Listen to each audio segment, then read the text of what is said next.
Hi YouTube, welcome on in. Hey, we're about to jump right into Oshi, but before we jump into this, hey, if you've been liking the content, you've been liking past content, make sure to like, subscribe, leave a comment down below. We're gonna start off with a very juicy topic. At least I like to think it's juicy. I want to start off by asking you guys a very serious question, which is, in your opinion, how would you like this show to end?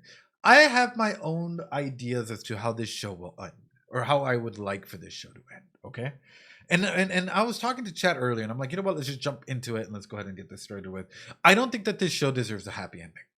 I do not think that this show deserves a happy ending in any capacity. Actually, I think that this show needs a sad ending. Like if I was the writer, and at this point in time, like we've reached this point, this era, this is how I would go ahead and write it, right? This is with all the information that we know from the OPs and the endings and everything so far. So let's talk a little bit about dynamics, right? And let's talk a little bit about, well, why don't we talk about trauma? What is trauma? I think that's the first thing that we need to go ahead and talk about. Trauma is any incident or stressor, right, that may be what is it, pertinence, pervasiveness, affects you in your emotional, mental state for a period of time. Does not mean acute. It's not an acute stress disorder. It means over a period of time. Usually we can measure it over 28 days, 6 months. It's an aspect where it can be like pervasive, right? It can last a long time. So when we look at trauma, one of the key aspects that we're looking into here is, number one, let's look at Gojo. All right, Gojo. At the doctor, right? Bam. We're looking at the doctor. What do we see? What is the first trauma that we see with the doctor? Chat. What is the first trauma that we know of the doctor? You guys can chat. Damn, you guys are patient girl death. Did he have a good upbringing? Yep, metal bard. Mom died. What else? Patient died. And what else? He died. What else? Mom died.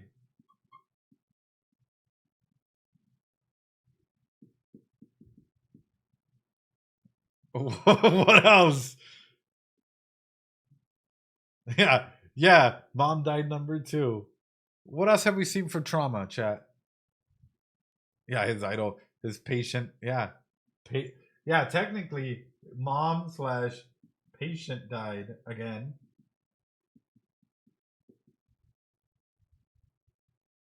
Ichigo left for milk. Yeah, Ichigo left for milk.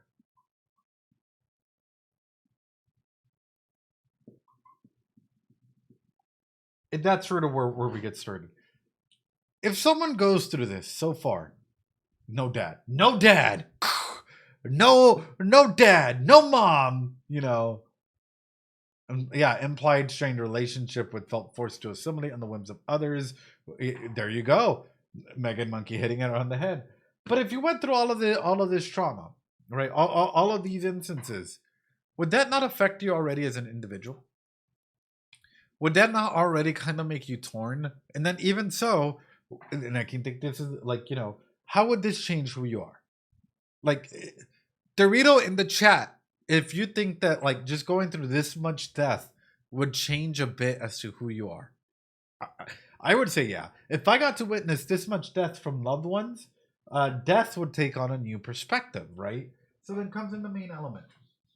And I love that, like, I'm trying to simplify it as much as I can for y'all, so that way y'all can follow my train of thought here, right?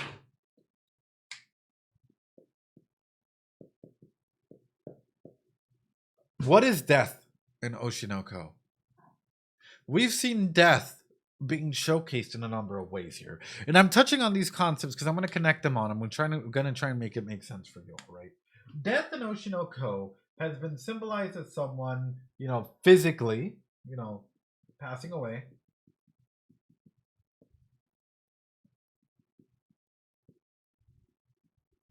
Career. What else, chat? Is death final? Is death final in this world or not? Do we know that or not? Well, we do know that, for whatever reason, consciousness got pushed through, right, to a different set. So how is death treated? Is death treated as severe and conclusive?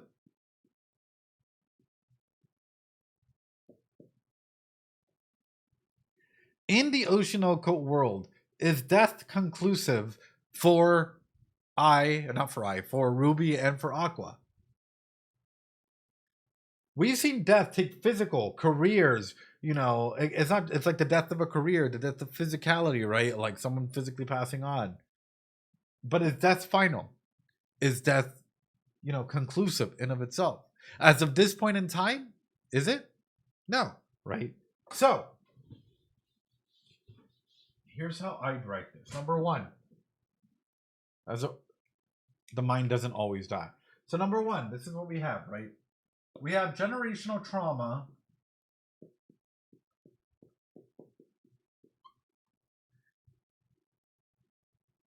Number two, family systems trauma.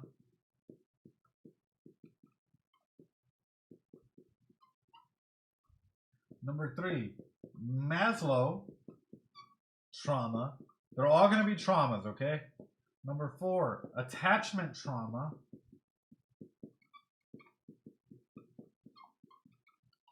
Number five, existentialism trauma.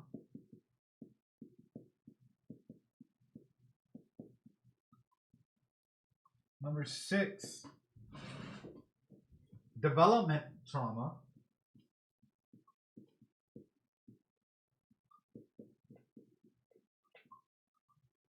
Number seven, cognitive distortions.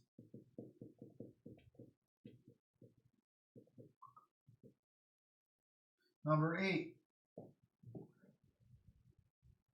I know we're working through quite a bit here, but why am I highlighting all of this? Well, if you want to get we'll touch on number eight in just a bit. If you want to get a good perspective as to what's going on in here and what is being showcased in this show and how it's being showcased, well, you need to understand where this comes from, right? Number one, we're looking at generational trauma, right? Well, let's pay attention to this.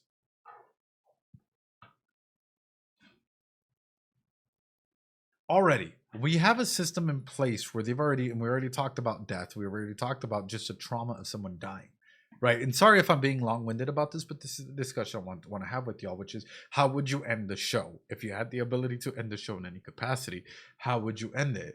And it's like, okay, we've already gone through this and we're already seeing the fact that a major death, has gone ahead and impacted these children, Aqua and Ruby, in the capacity that it's made its way all the way to the microsystem, right? I.e., their systems of control. Because what does a child really have control of? Do they have control over their school? Not really. Over their peers? Not really. Over neighborhood? No. What about religious organizations around them? No. Health service? No. Family? Not really, right? But a child usually only has control over themselves. What are we seeing Ruby and Aqua try and fight for control of? Everything that they can get, right? Where does this come from, right? It's called a starved mentality. A mentality of individuals whenever they get hurt, right? That they try and establish a sense of dominance and some capacity, relationships, love, school, belonging, career, whatever that is, right?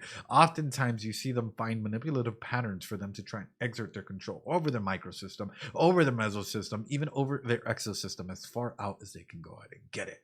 So, right, it's a starved mentality, right? I.e., for example, if you've ever met individuals that have gone through a lot of trauma, like especially as kids, where they didn't have a lot of stuff growing up or a lot of food growing up, what happens to them when they become adults, right? A lot of these individuals, when they become adults and they have money, they often try and go ahead and start hoarding little things, right? Or start indulging in little aspects or things like that.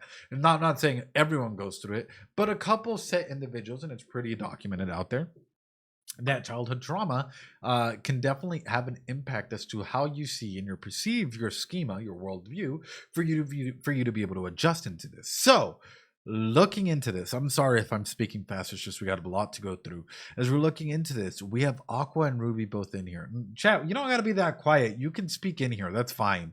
As we see them going through all of this, right, and trying to go and assert this aspect of control over them, what is happening, right? The aspects, the rings around them, the spheres of influence are also pushing back against them. What does that cause? That causes friction, and that causes an aspect of called rupture and repair, right? Rupturing the belief patterns that they even have any form of control over their exosystem or over their macro system, even over the chrono system, right? Because ultimately we cannot control that. It's not like we can't control the gods, right? Ultimately, we're just pawns in the gods, chessboard or whatever it might be. But it's how do you come back into terms with that and play within the limits that life is currently giving you? And how do you go ahead and assert your own belief and value for yourself based on the instincts that are there, right? I've already gone through a few of the sad ending. I feel like this isn't a good message for the audience. It feels very nihilistic. Here's the thing: not everything deserves a happy ending, Cedric. In fact, majority of life out there, guess what? They don't have a happy ending. A lot of individuals, if we're gonna talk about the entertainment industry and whatnot, how many actors end up washed out or dead on drugs? Or let their life be completely consumed by drugs, alcohol, sex, profanity, you name it, right? A lot of actors, a lot of individuals in the entertainment industry, unfortunately, get met with very sad endings because of that, right? And that's the key instance here is whenever we're looking at the micro, yeah, the micro macro, all of these endings, we're talking about the rupture and repair process in here, and we're talking about how all of this starts coming back and rupturing an individual's cortex. So let's put it this way, right? You're an individual that's already been traumatized. You're trying to get control over your environment. You're trying to go ahead and understand what went wrong. You're trying to be a mastermind. What happens when these rings fight back? How does that make a person feel, right? Does that engage them, or does that make them feel even more hopeless, more detached, and more towards the point that they want to go ahead and fight back? And that's really where we started getting these dynamics. And I know I haven't done this in a while, so I'm gonna go ahead and yap for a bit, right? So we already talked about the generational trauma cycles, right? Because when you look at this, and yes, Bronfenbrenner can be used to also explain this. Sorry. When we look at generational, trauma cycles, right? The show's meant to show the shadow side, exactly, and how it turns people into the worst version. Exactly, Discord. Exactly. When you look at this, right? How many of y'all have suffered from generational trauma, or maybe your parents went through some traumatic event or something, and they passed it down onto you by scolding you, by pushing that onto you, right? Mm-hmm. I feel like people who live through depressing stuff just feel like my life is wrong if all the stories around them about the people who triumph and win in the end. It's an aspect of learned hopelessness, right? And a learned helplessness that gets passed down. I.e., hey, you know what? Don't go out after dark, right? Hey, if you're not in, you're gonna get hit. You're gonna get scolded, right? If you're not in, if the sun goes down and you're not in, because I got hit when I was, younger, and I got told, and I saw friends or whatnot, get abducted or horrible stuff happens to them. Therefore, I'm not allowing you to go ahead and go play out after dark, because if you're out there, something bad's going to happen to you. Like, some generational trauma doesn't just apply to that one specific instance. It can literally keep going on into various instances of, you name it, right? Lights off after a certain amount of time, due to safety, locking and double checking doors. I do that quite often. That's a me thing, right? Where my dad would get on me if I didn't triple check that the doors were locked, inside the house, because he had or his mom had an experience where someone came barging into, their place and did some horrific things to their family when they were younger, and it's like, hey, you know what? This stuff starts getting passed down, hold on. So this is sort of why I'm talking about generational trauma. We have an aspect of, number one, the doctor losing a lot of people. And does he feel like he is enough? Chat. Does Aqua feel like he is enough? No. If that is the core belief, I am enough, Aqua is not enough. He couldn't save any of his moms. He couldn't save anyone in any capacity. So do you think that he values his life?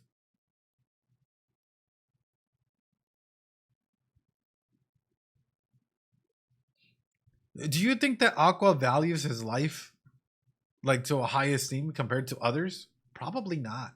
right? He's not going to hold it to that high of a regard if he doesn't feel like he is enough. All right, number 2, family systems. Let's talk about this a little bit here. Let me see if I can pull this up for you. I know. Yap Master 9000 coming in here.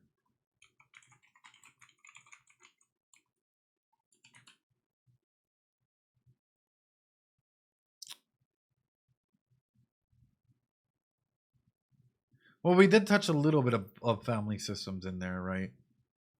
Which I guess we can bring this down. It's gonna be another triangle, okay?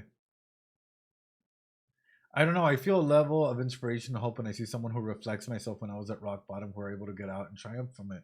Yeah, Cedric, but the unfortunate aspect of this is not everyone's able to get out of rock bottom, you know? No, like there are a lot of individuals that get hit rock bottom and they think that they've hit rock bottom and then they relapse even further down, right? A lot of individuals still struggle with the aspects of what motivation is, right? Or how to go ahead and succeed in general. Then everyone's on a different journey in life.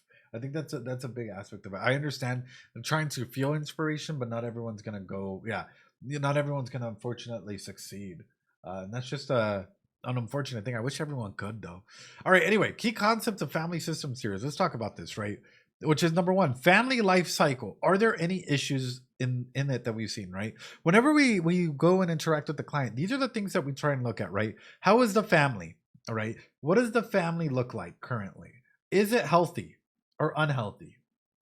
Is it healthy or unhealthy? What are the roles that are prescribed inside of the family, right? Who's the head of the family? What role do you play in your family unit? For example, if you are, yeah, if you are, I would say, like, let's say the youngest child, what role do you play in your family? Do you really have any say in it? Do your parents listen to you more than your middle brother, your middle sibling?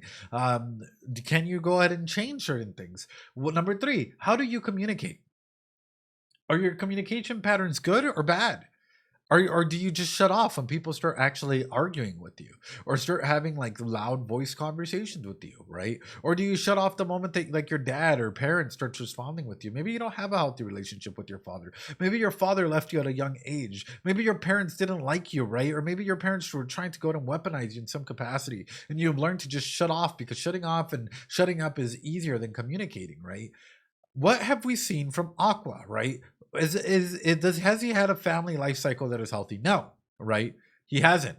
Uh, what roles and hierarchies did he play in his family? Well, he was just a kid when he lost his family, right? So he's had to go ahead and prescribe a lot of his own roles and hierarchical values as to what he deems important inside of his family. What communication patterns have we seen, right? Well, we've seen the fact that he's trying to go ahead and do anything and everything to try and get revenge. So for him, if it doesn't benefit him, is he truly there and communicative with Akane or with other individuals? How are his boundaries? Does he have good boundaries, bad boundaries, and how does he treat boundaries with others, right? And does he have independence, right? Or is he interdependent on his own motivations or anger or feelings of resentment to try and get something done? That's what you have to take into consideration whenever we're looking at a family systems approach, right? How healthy is the individual when you break it down this way? In my opinion, Aqua is not healthy in any capacity. We can do the same thing for Ruby, right? But in this example, let's keep focusing on Aqua. Aqua is not healthy in any capacity because he sees boundaries and he's like, okay, if it's for my own goal, I'm going to violate them. And communication patterns, he's like, I'm going to adjust my communication patterns to get my needs out of you, right? Or that's how it was for the longest times. For roles and hierarchy, he will find whatever way he has to in order to get it done, right? So he's come through and inside of his own family system, he might not necessarily communicate the best with his current family, right?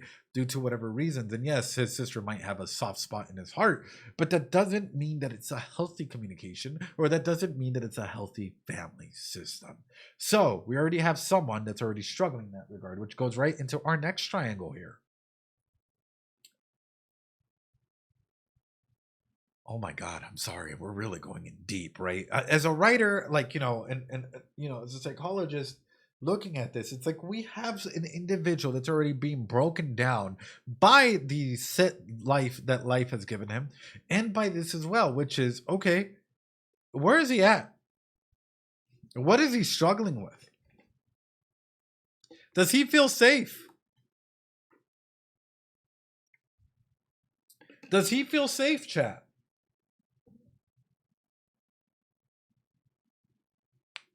No. In fact, right? What was threatened What was threatened immediately when he was a child? Right? Safety, right? His health, the health of a loved one, right? He's been struggling with green, red, and yellow. That's where he's been at for a good portion of time. He doesn't really care about esteem. He doesn't really care about confidence or all of this other stuff, right? As long as he's like he is motivated by the bottom areas of his triangle of need, his Maslow's hierarchy of need, by some of the aspects up there. He doesn't care if he has to fake it to his make it, right? He doesn't care. He will do anything he can in order to get the bottom need, right? Covered by revenge. I need to go and get safety met, right? I have to get my revenge. If I get my revenge, my safety is met. So does he care about himself? Does he fully care about friendship? Does he fully care about sexual intimacy?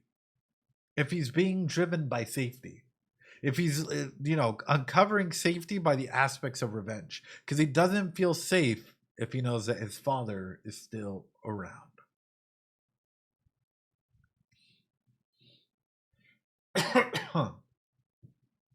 That's something to consider.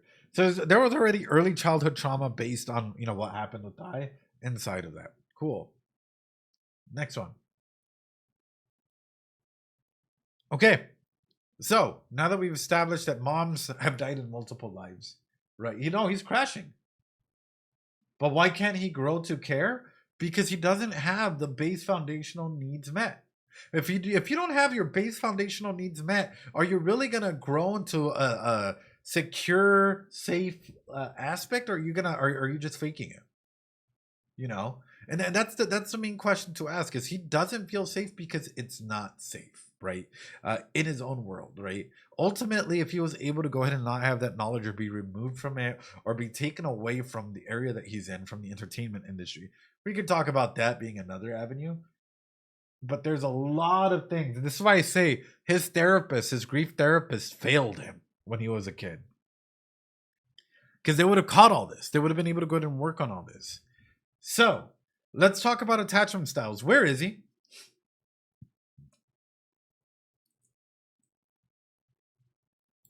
100% they failed him. Yeah, 100%. Where is he in this chat?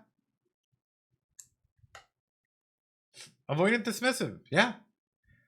Yeah, he's not secure, right? But he's downplaying the importance of his relationships, right? He's avoidant. He can become vulnerable when there's big crises, right?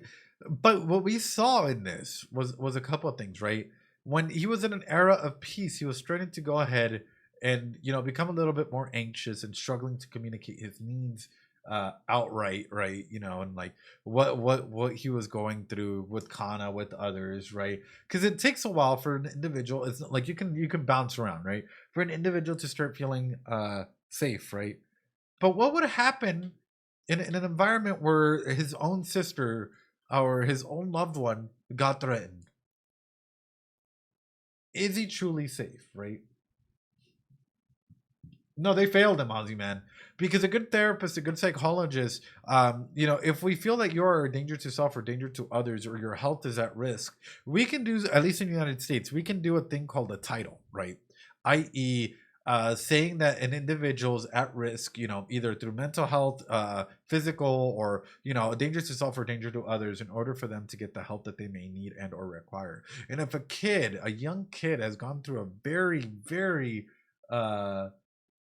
very strenuous event, and they just stopped showing up, that would raise some red flags. And I would be like, hey, let's make sure that we're having, at least child safety follow up with them, or at least our case managers going through and checking up and making sure that they're okay, right? And even if it's not with me, at least ensuring that the case manager is getting as much data as possible, or the behavioral health technician, or whoever that may be. Yeah, welfare checks. Exactly. Anyway, so where is he? He's an avoidant dismissive. So do you guys think that, like, and this is an attachment style, usually do with relationships, right? Do you think that he dismisses, or he has a avoidant attachment styles to others? If yes, drop a Dorito. Do you think that he has an avoidant attachment style with others? Okay. Do you think that he has an avoidant attachment style with himself?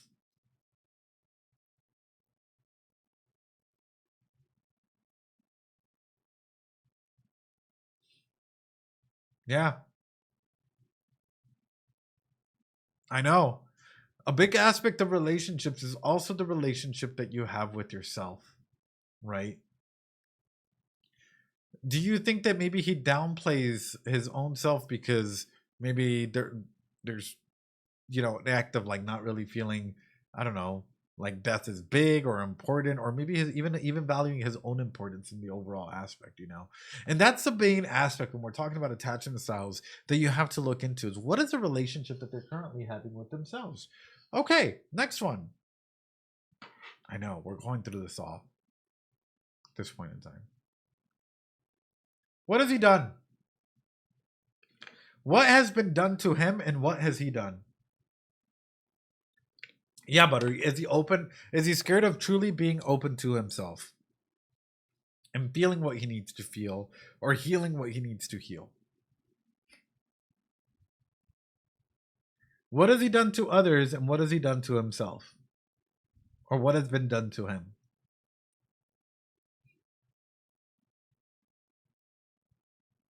Ah.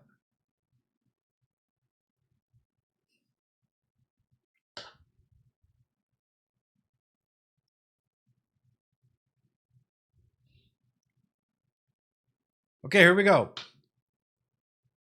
Yeah, bro got the whole wheel covered. Pretty much. Pretty much.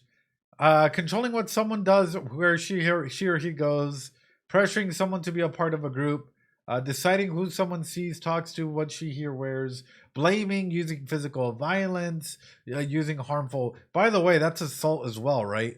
Has he hit someone, slapped someone?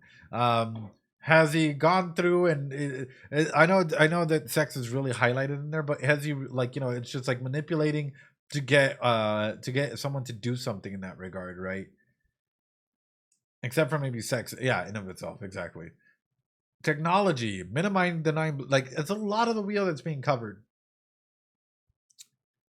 Is he manipulative, chat?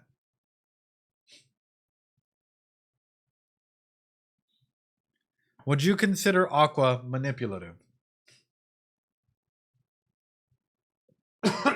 Would you consider it okay if you were, I don't know, Aqua's partner, right? And you're starting to figure all this out. Would you consider your relationship safe or unsafe?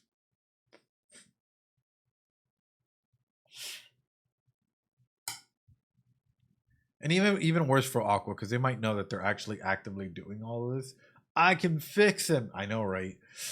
I know, right? So that's sort of what we're getting into, right? And existentialism, which is, do you think that he truly values his own life in that regard? Which we've gotten into know, right? Which is the whole concept of death and what it means. Is he even trying to go out and leave a legacy, or is he just trying to go out and use his legacy to manipulate individuals further to come in through with it? Then whenever we start talking about developmental theories, we have to go out and start talking about this, right?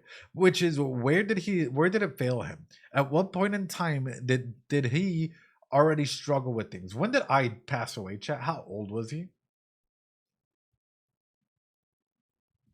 I don't think you would feel unsafe. You don't think that he would be using you, Megan?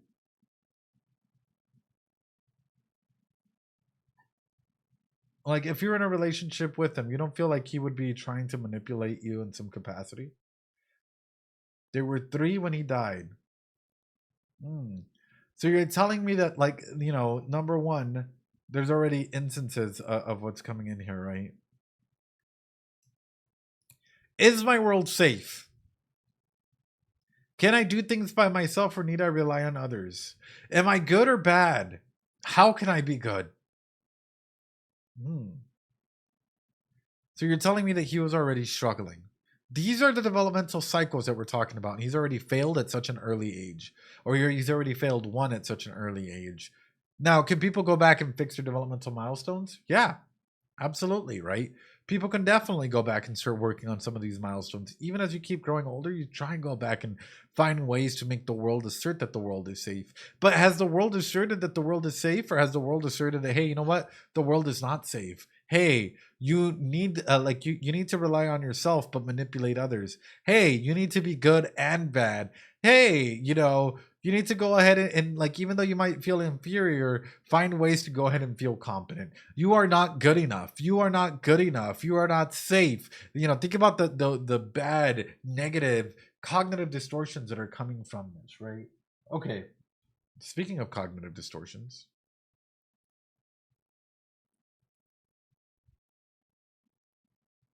how often is he jumping into these?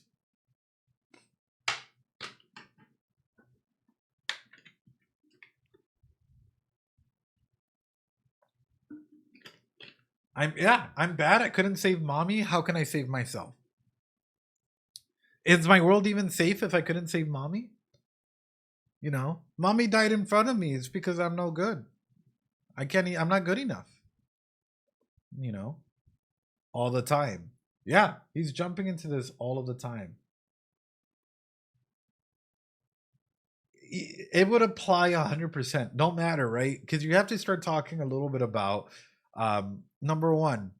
We saw that like his age really and his brain development wise impacted the way that he was even feeding, right? So you can tell that yes, he might have these cognitive thoughts, but that doesn't stop a normal brain development cycle, right? And a lot of these aspects, guess what, they affect your brain, they affect the way that your brain starts shaping itself, and they affect the way that you're going to go out and act or react to certain things.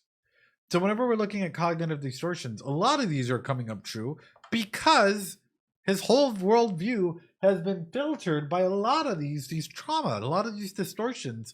So he's coming through and he's mental filtering, he's overgeneralizing. He has to jump to conclusions, he has to catastrophize because the world isn't safe because of all the previous things that we've talked about. So now we have a character who will literally try and do or is trying to do anything and or everything to try and feel safe, to try and connect like why the world is there, to try and meet some of these milestones that he's trying to go ahead and ascertain or understand further. How far is he willing to go to get his needs met? We've already talked about manipulation. We've already talked about him being driven by his hierarchy of needs. He would go to any lengths. So my aspect of all of this is we're seeing, and we've seen through the OPs, right? Images of death, images of fate, images of all of this. I think the best way to end this is he gets his revenge, but he dies. I think that is the best ending. If I were in the writer's shoes and I were to go ahead and write this, I would write it out in a way where everyone gets affected by his actions and inactions. And if I was in Aqua's shoes, I would have him even regret doing it at the very end, but have no solace, have no individual come through and help him or rescue or anything like that, and just have him sit with the own aspect that he is dying and that he will die and there is no way out of it. This was driven by his decisions. Congratulations, right? He went with an all or nothing thinking. He got what he wanted in the end, but it cost him his own life. There is no one out there, right? Nothing out there that can come through and solve all of this for him because he let himself follow through with this path, right? That is like, as a writer, this is how would you I would write it, right? How would you write Ruby's conclusion in that scenario? So the way that I would write this, like, okay, like this is the way that I would write it, right? I would start developing a big reveal, right? For Ruby to reveal who her past life is, and then start. And this is gonna sound fucked up, but it's true because this is how you get when individuals, like, for example, I've had many. Damn it! I need a drink. I'm about to get darker here. Hold on. The way that I would go ahead and write Ruby, right, in a scenario like this, is I would have Ruby and Aqua accidentally kind of figure out who they were in their past life, and then start an unhealthy attachment, right? Start an extremely unhealthy attachment, um, like to the point where it's like I'm throwing this out there, and I know I'm gonna get shit for it, right? To the point where Ruby now feels that there's something that can ground her in this world, someone that she's loved, like to the same capacity or similar to right? That can go ahead and ground her there. And for him, it's that realization that, hey, my patient didn't die. She's here with me, right? And it's that avoidant attachment turns into anxiety, right? This is, I love her, like she's wonderful, she's great, like this is how we've always been, I absolutely adore her, but then slowly but surely have the fear, the creeping fear that, hey, dad might come into the picture. It might kill Ruby if she continues down this path. And so Aqua slowly realizing that he has to do something to, number one, break himself down from the pedestal that Ruby might hold him in. And number two, have to go through with his own revenge aspect. Otherwise, it is sort of sealed in fate that if he does not take care of his dad will come through and take care of Ruby. He has to make himself a villain. And he has to make himself a villain in a capacity that may lead towards, either Ruby hating him or Ruby using him as a motivation to keep Seek going further, right? That's sort of a way that I would go ahead and write their dynamic inside of it, right? Which is, hey, it becomes a really toxic, overly attached sibling relationship where they don't know appropriate boundaries because of their past relationships, and they're struggling with their new identities versus their old identities, and ultimately knowing that dad is still in the picture and dad might come through and kill Ruby at any point in time. So Aqua now has to become the big bad guy and find the way to go ahead and de-pedestal himself and find the way to try and either break his relationship with Ruby and either write a letter to Ruby or something that goes ahead and asserts that he needed to do this in order to save her, right? So that he's not the big bad, but nonetheless, he needed to do something to go ahead and save everyone in that capacity, or even save himself, right? I.e. going through with it and ending himself in some capacity, right? Does Aqua deserve a happy ending? I mean, can someone that goes through all of this deserve a happy ending? Yes. But unfortunately, we're talking about the dark side of the industry here. We're talking about how an industry can exploit you to death. How an industry, the entertainment industry, can get you hooked on drugs, can manipulate you. How actors and individuals in power, whether it's directors or whatnot, can get away with sexual assault, murder, or whatever they want because they have the money and they have the backing of the industry to get away with their deeds, right? So Aqua has to find a way to go ahead and bring this down. A couple of ways of doing this. Chew you up, spit you out. Yeah, a couple of ways of doing this, right? Just to highlight it, is like, for example, and this has been teased in the OPs and endings. Aqua and Ruby doing a movie together. Aqua and Ruby literally doing a life story and finding a way to go out and exploit or showcase, hey, this is what our dad did in some capacity. This is what really happened, and this is what needs to go down, right? And that way, you start a theory or an aspect as to what may really be happening in the background. Nonetheless, again, the question goes out: if this story wants to ring true about like revenge and how you have to dig two graves for revenge and how the industry doesn't really care about it, because after a couple of weeks, do you think, like, let's say the Aqua were to go ahead and die, do you think that the industry would come at a standstill, or would they move on past him? How many of you guys know that the greatest wrestler, or one of the greatest wrestlers of the modern era, retired recently?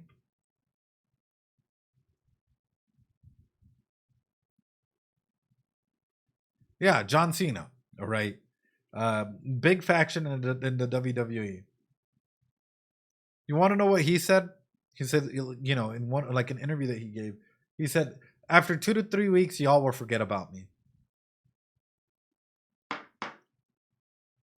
People are making it a big deal, like he's going away, whatnot. He's like, no, after 2 to 3 weeks, you guys will keep moving on past me. It is what it is. That's the way that the industry rolls, and unfortunately, that is the way that the industry rolls. That doesn't mean that people won't stop and reflect and think like, oh my god, like he was such a good wrestler. But are people hung up about it? Are people like absolutely stuck? No, the industry keeps moving, and that's the way that life is. Even after you pass away, unfortunately, life is not going to come to a standstill for everyone. Life will keep moving. Whew. Going out of the immediate spotlight count is forgetting he has a big legacy. Yeah, because it doesn't mean that like he's active or people are trying to absolutely get him involved in stuff or crying about him 24/7. He might have a big legacy that might get remembered from time to time, but the industry never came to a standstill. And that's what I'm getting at. The industry is one big machine, and unfortunately, I think to showcase this, It's got to showcase that. And I think a big portion of this is, unfortunately, Aqua is a big aspect in the giant cogwheel that is the entertainment industry of toxic relationships and whatnot. And I think that like it should showcase him hurting Akane and Kana even more. And I know it sounds really fucked up, but I think a big way to go ahead and do this is, and it's gonna sound bad of me, right? Is making a promise he can't keep, right? Or if Aqua were to pass away or die in some capacity, legitimately, having feelings for both of them, right? Say that he passes away, and next thing you know, Kana or Akane, now has to raise a kid without Aqua there, and now has to deal with grief, and now has to deal with the fact of what really happened, and how people might label him as a murderer or something in that capacity, right? Or even further, right? Aqua's kid, right?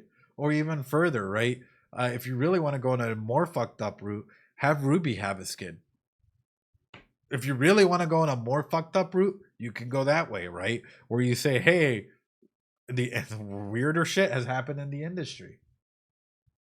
Aqua pulls an eye, yeah, and the cycle repeats itself, right? And that's the main element that I'm getting at. Is I don't think that we're getting a happy ending here based on the way that we have a character,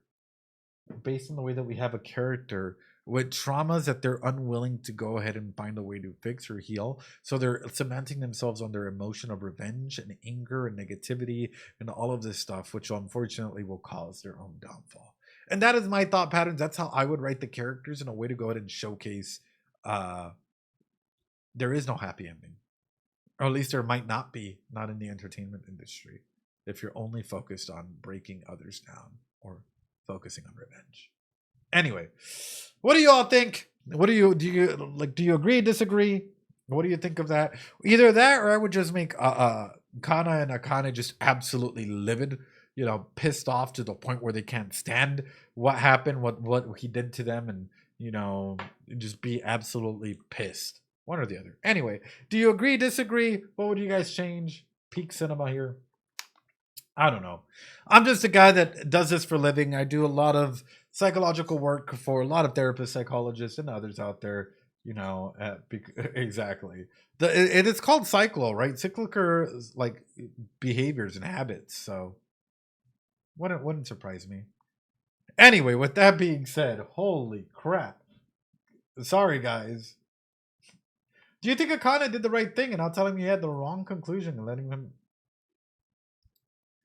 Can characters change themselves? Yes, but they need a lot of work, and they need to be willing to put in the work. And I think that's the big thing, right?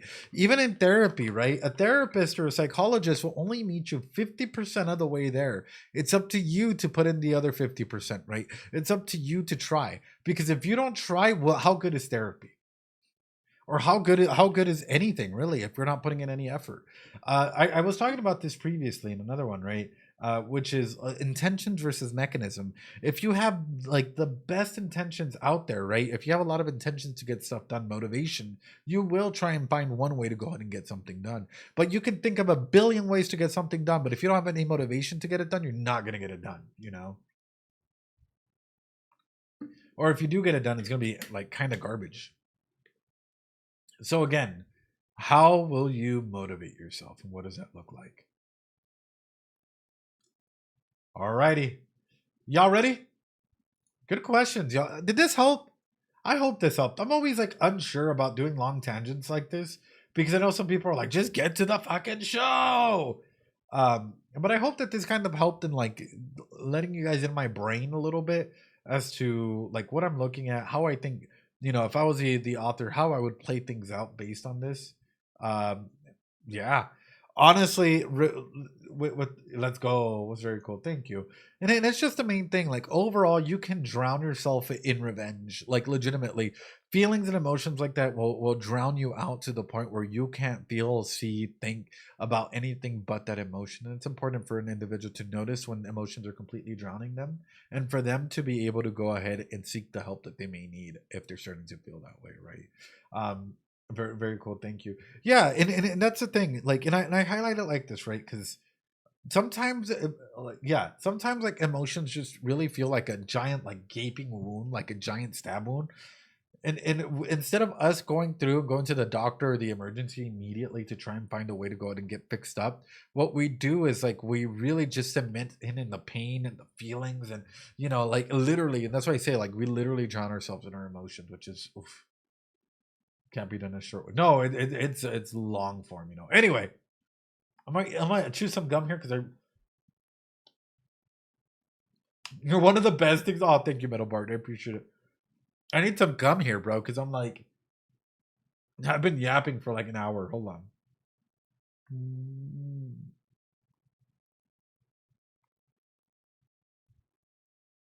Walmart drop. Ooh, Pokemon. Sorry. That's how you know I become a degenerate Pokemon lover here. All right, let's do it.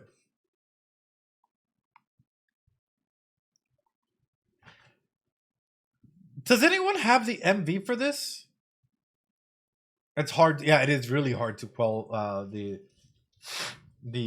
feeling of revenge. Does anyone have the full MV for this? Let's bring that shit up. Hold on.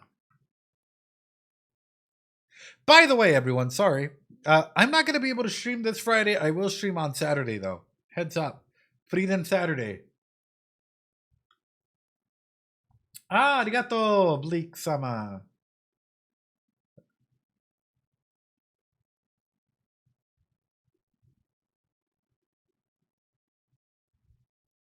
It was awesome. Thank you. Thank you, Hedge. I appreciate it. Oh God. Okay, does this have lyrics? Okay, here we go. I know, Liberty Mutual Bog.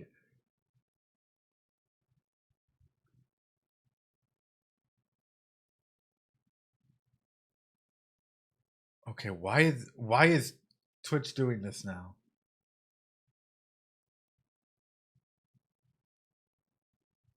No. Why are you opening it up on a Twitch tab? That's so weird. Twitch, why are you doing this? No, that's not what I was asking.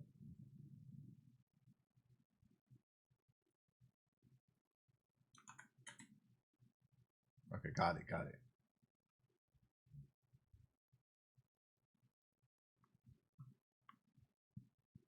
Did you Bleak?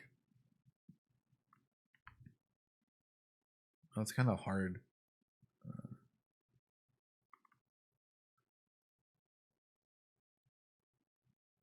Hold on. Mm.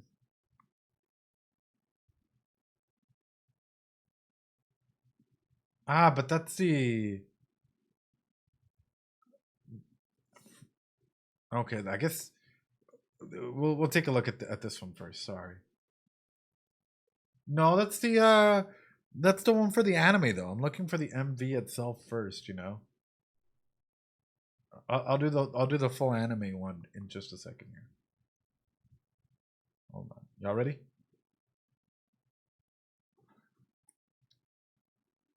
Ooh. Ah. Hey, yo, can we even show this on? The audio is up. Can we even show this on Twitch? Wait a minute. Hold on. Right, booba.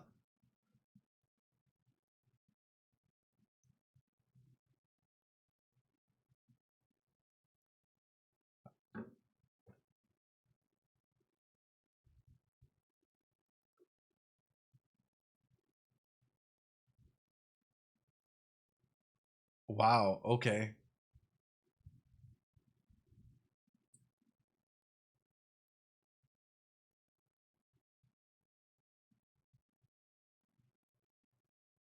I love the fact that it's mimicking a lot of what we see inside of the original like OP, right? Um like in the facts as to like similar but different, right?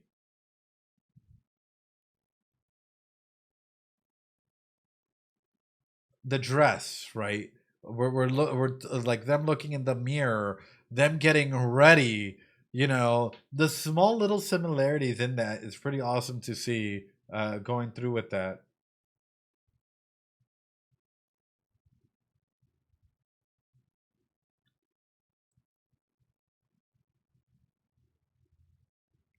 Sorry, YouTube. This is all.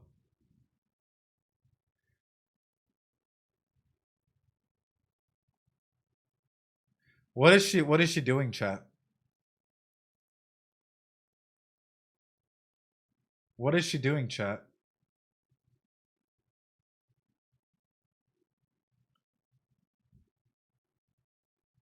Femi Fataling, yes, but what else? She's killing it. Who is the crowd composed out of? She's performing. Yeah. In the same way that Akane has to perform, right?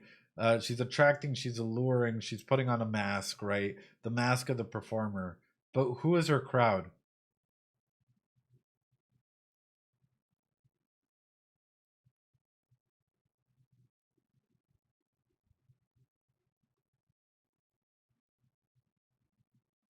Elites? Older people?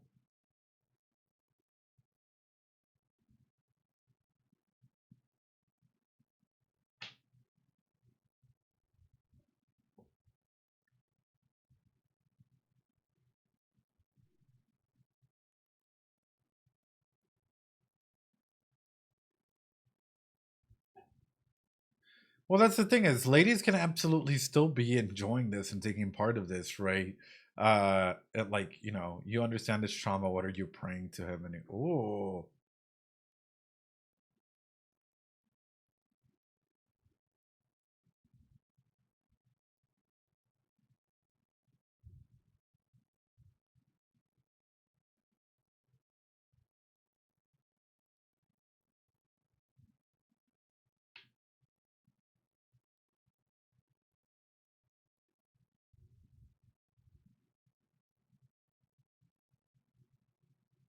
trust me, if you're gonna die, chase me. But a lot of these are just the elites, right? If you really pay attention to this, a lot of these are the elites and individuals who try to boundary cross and go through all of this. And ultimately, you just have to keep performing. You have to stay up there, even while people elevate you, right?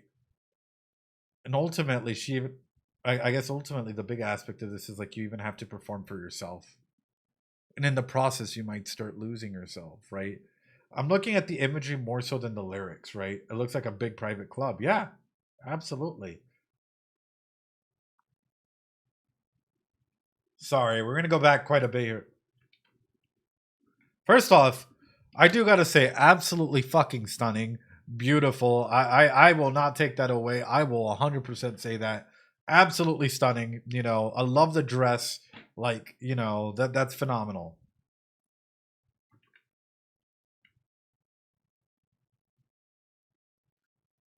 You don't understand this trauma.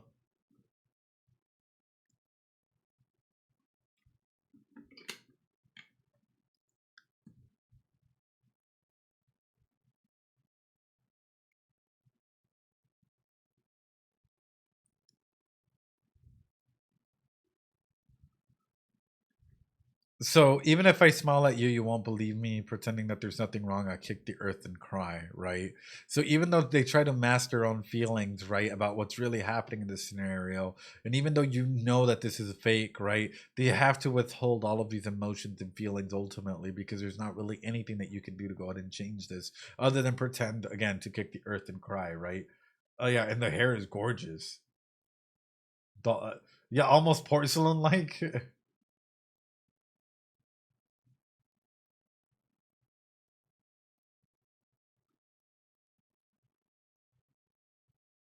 Go or die. Tell me how. Stop messing with me. I'm gonna finish this karma.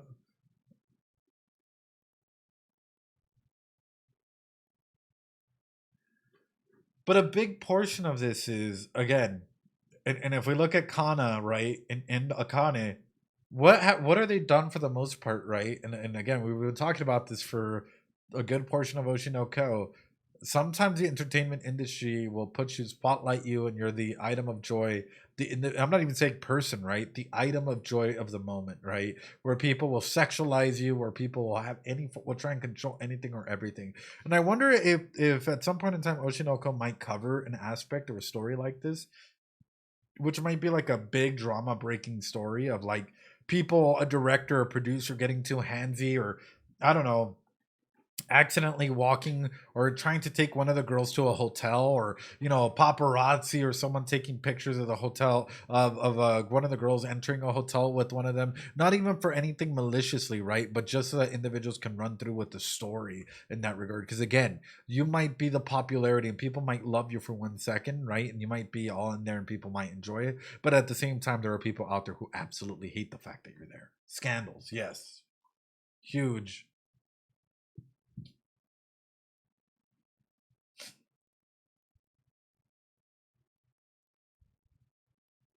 You see, even ladies. You see, Bleak? You see? Damn, she was about to take a bite out of it. Hey, grandmama.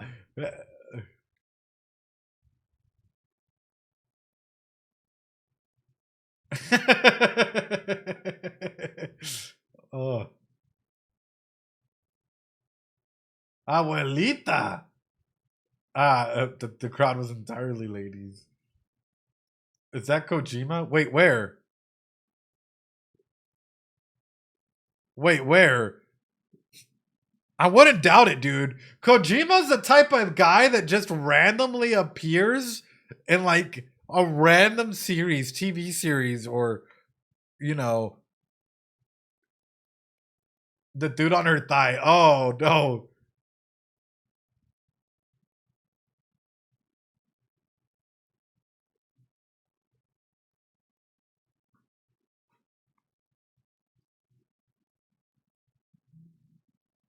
You see? You think you can catch me? I'm just a curse wrapped in kawaii. Even if I cry, I bet you'll believe it. I.e., you're eating up all of our lies, what we're trying to go ahead and showcase here. Wow.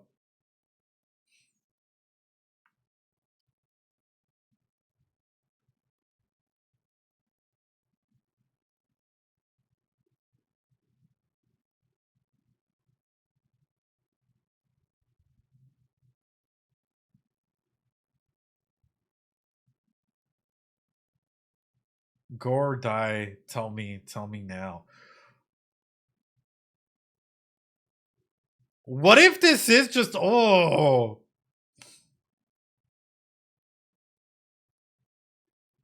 if Akana is just about to go like femme fatale?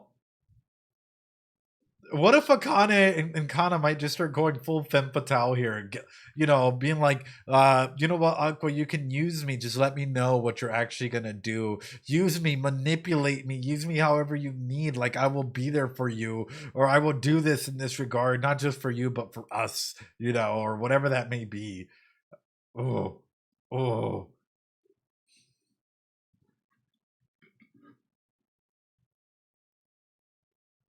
I didn't choose to be born. Stop yapping. Oh, you get money or food if I die. Oh.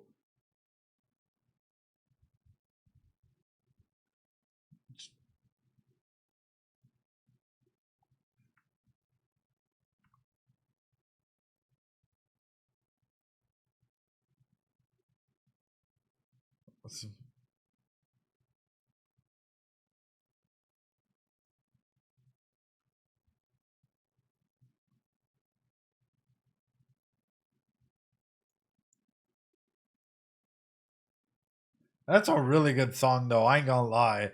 Like, this is a really catchy song, at least. Oh.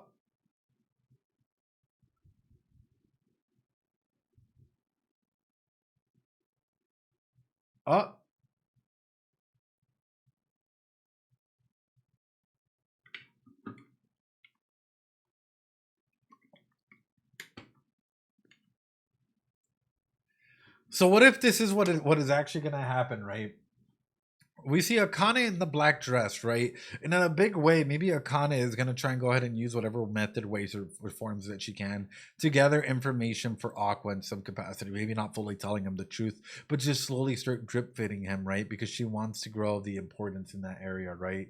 Um, and saying like, hey, you know what? Use me, test me, do whatever you need to do, right? I'm here for you. Allow me the opportunity to be useful for you, because she has this anxious attachment style in some capacity where even if she knows that she is not the object of his affection that she wants to be, right, she can literally keeps trying to turn herself into the star in his eye that like he would absolutely adore in some capacity, even if she doesn't necessarily feel herself, even if she's lying and putting on a fake smile and trying to pretend that she's happy, but deep down inside she knows that he has feelings towards another. Deep down inside she knows that he's not really there, and in this aspect she's trying everything, to try and keep up this mask. Man,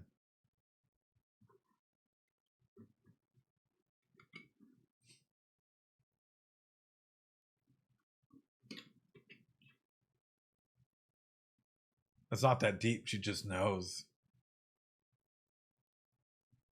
enough to get the data.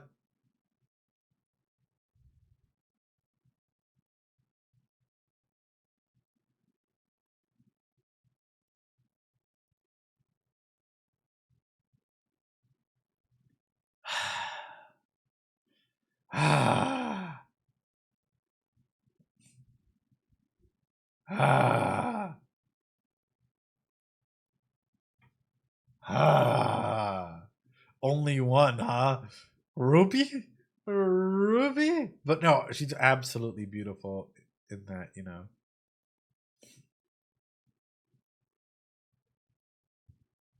Ruby? All right. What about this one?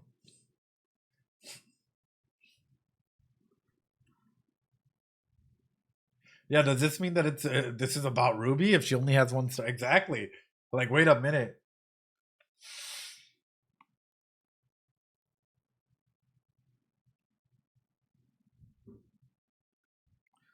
So suspicious leaving me like that. Similarities, chat? Similarities? Similarities, chat? Yeah, that's right. Aqua's gonna go ahead and you know and dress up. So suspicious. Anyone seeing any similarities immediately?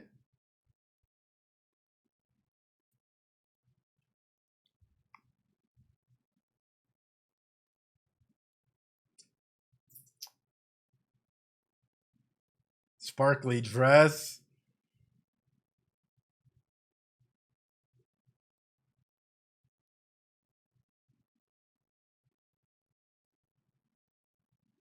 Oh, she recently became a mother too. Damn, that's awesome. Hell yeah.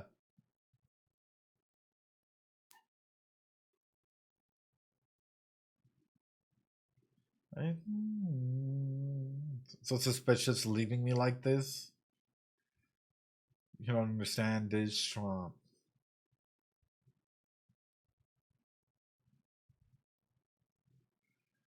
So suspicious. You don't understand this trauma. What are you praying to him?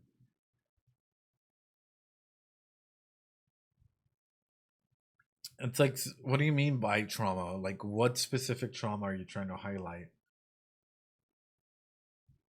Oh, again, putting people up on a pedestal, pretending there's nothing wrong. I kick the earth and cry.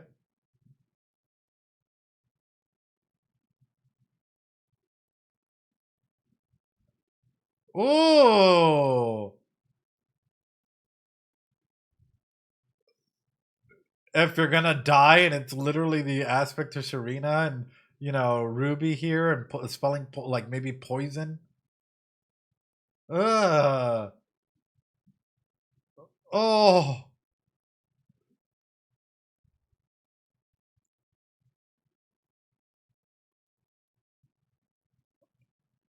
go or die. Ah. I like how it's go or die. Well, giving the aspect of knowledge, like at the end of the day, once you fully understand the whole picture, there's nothing that's really going to go ahead and stop this, right? And the whole aspect behind this, or why I even highlight this, is whenever it goes into go or die, we have the red string of fate attached to their neck, right? I.e., there's nothing that can really be happening, right? They're all tied to the red string of fate going through. And even if it's heartbreak, even if they're going through it, there's nothing that they can do in this regard. I don't think Kana is going to get a happy ending in this. I don't think anyone's going to get a happy ending in this regard.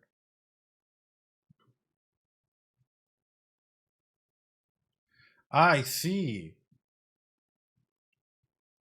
So they're inverted colors, right? Between Kana and Akane in this regard. Huh.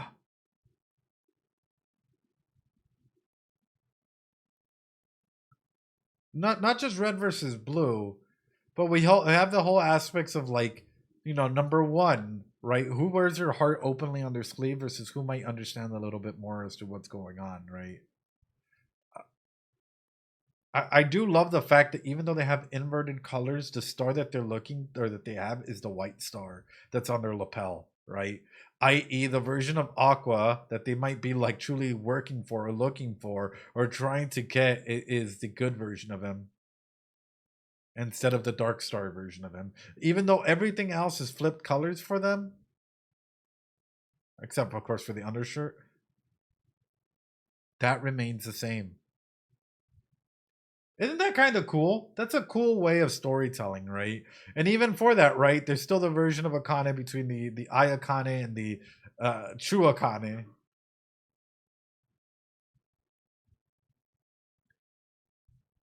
I'm gonna finish this karma. The star is also close to their heart. Yeah.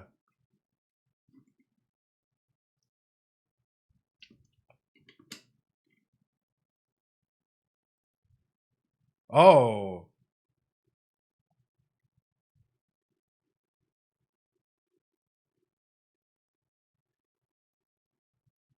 I mean, yeah, I guess all of them are falling for each other's lies, right?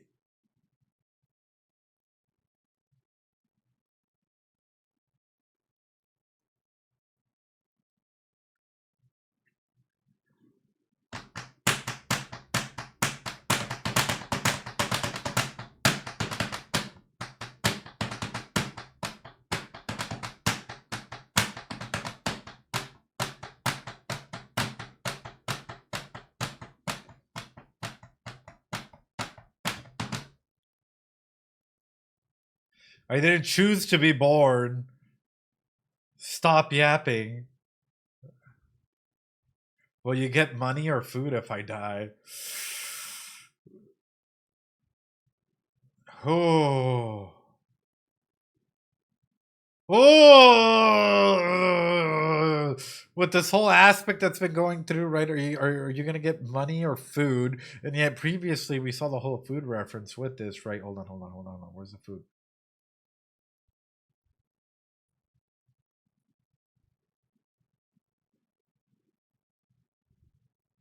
So are you gonna are you gonna chase? Are you gonna get money, or are you gonna go and start getting knowledge behind it, right? Or how are you gonna chase me in this regard?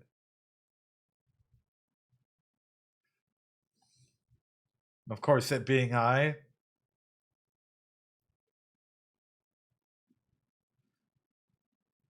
Here's the cool thing about this. Y'all ready for this? I'm about to fuck people up. This is what this is triggering. Sorry. Y'all are just gonna have to wait. I'm sorry. We're cooking. Uh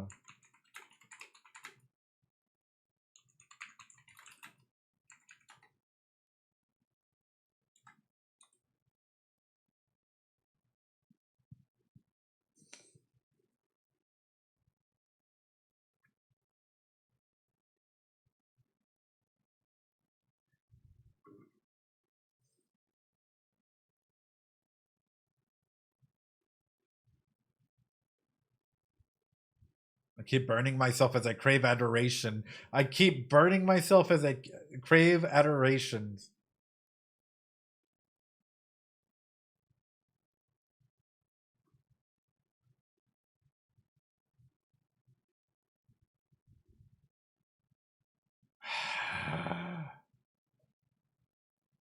Oh. Oh. That shadow that falls on me because of you. Selfish giant star that ruins lives.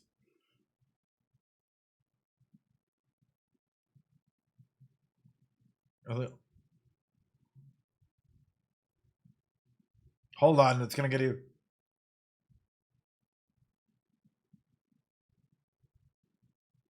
Again, the little prince, right? Coming on through. I'll weaponize even the pain carved by fate. Look at that.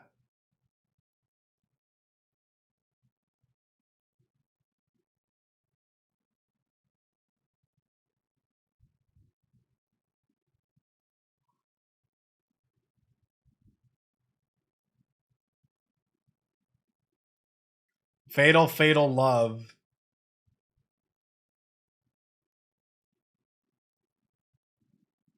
The strings of fate attaching to them, right? Hold on, hold on.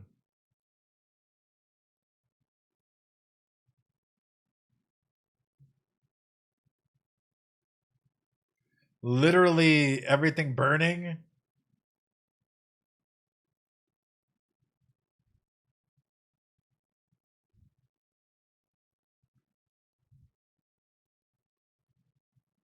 Sorry, I know that this is kind of crazy. Here we go. Keep your eyes on me, my dearest fate.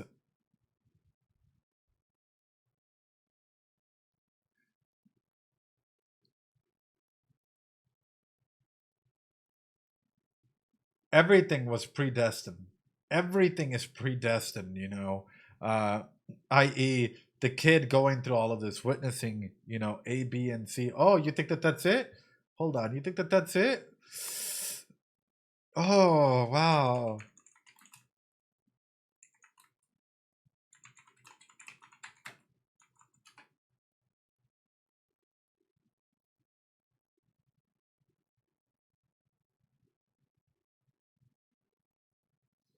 Hmm.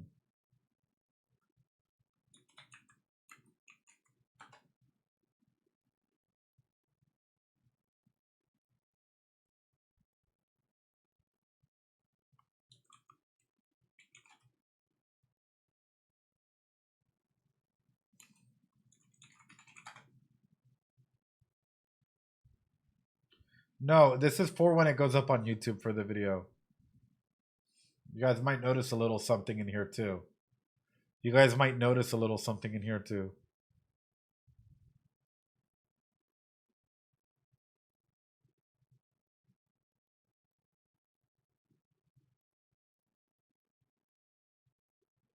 Hold on.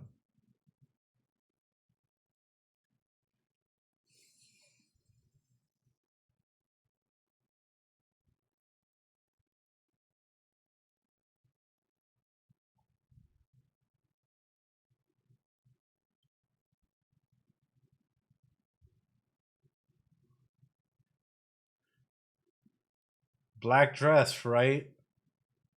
Performing, right?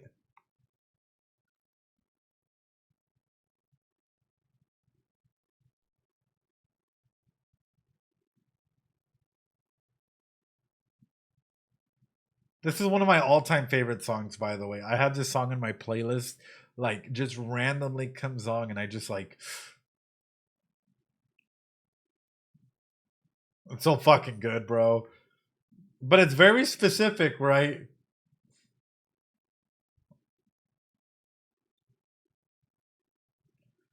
The ground around you burning up.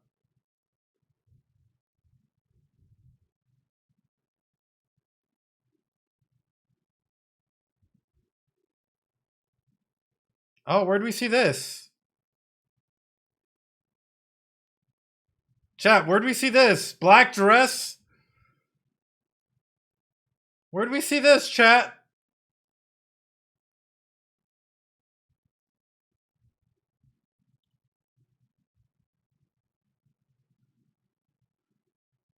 Oh, that's what I'm telling you. They're fucking cooking.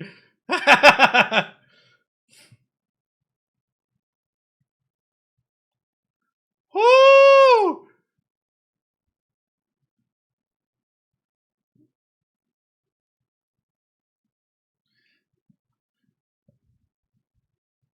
You know, field around them burning up, they're crying, all of that stuff, right? Sorry, I'm not gonna make you guys sit through all of that.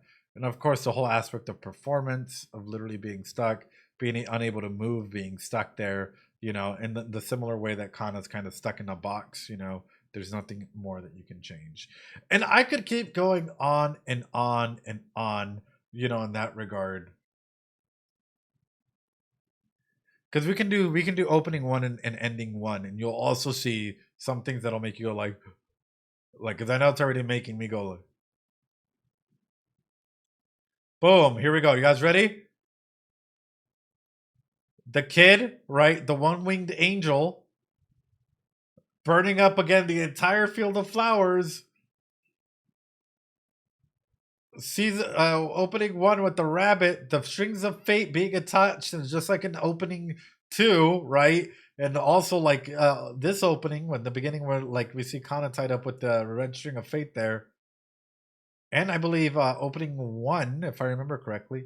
Hold on.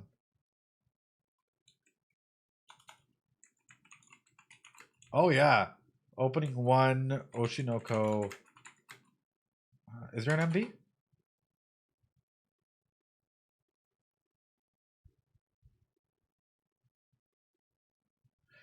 I know. That's already showcasing. I think that this is Ruby, but beside the point. Light and dark, two different versions of Star.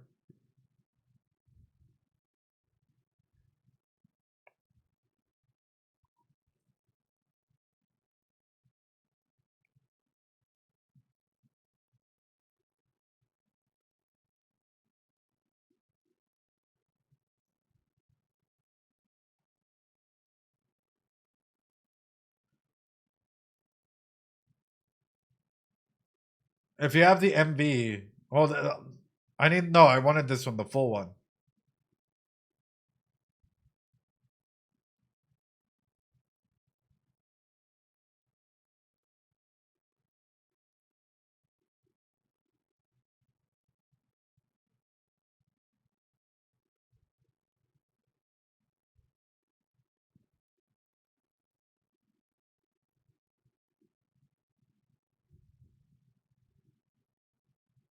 I love the fact that all of these hints are being like showcased in this, right?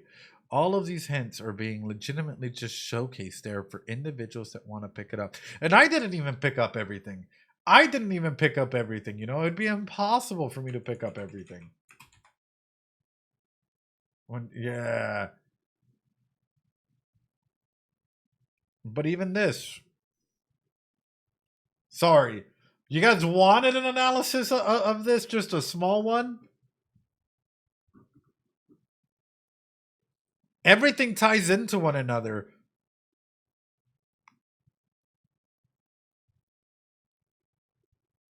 It's a tiny bit of analysis looking at all of this, right? That's why it's like when people are like, dude, it's not that deep. It's not that deep. It's like, are you kidding me? Everything's tied up for a reason. And even directorially, they're asked to put certain aspects or something because it's going to be a theme that keeps coming through,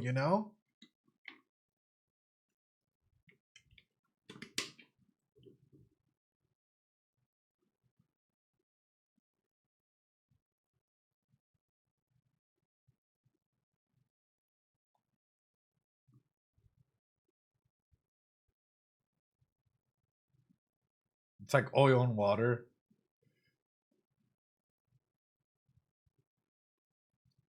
Again,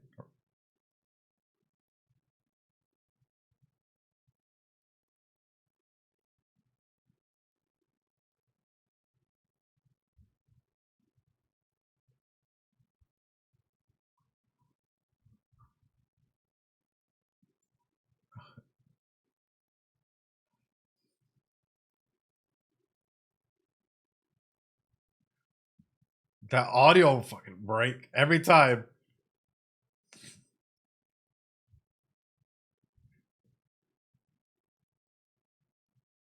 Hold on.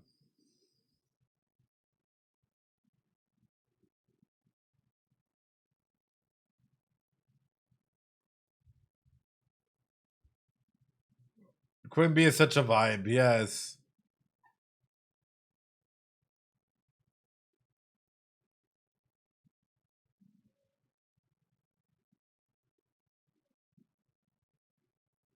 So again, what does entertainment do, right? And I love the fact that we switched over to a darker dress, right? I love the fact that we're going through with it, right? Dark dress, dark everything.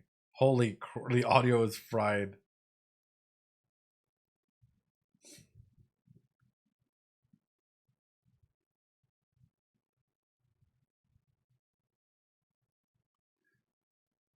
Now, Children of the Stars sleep well.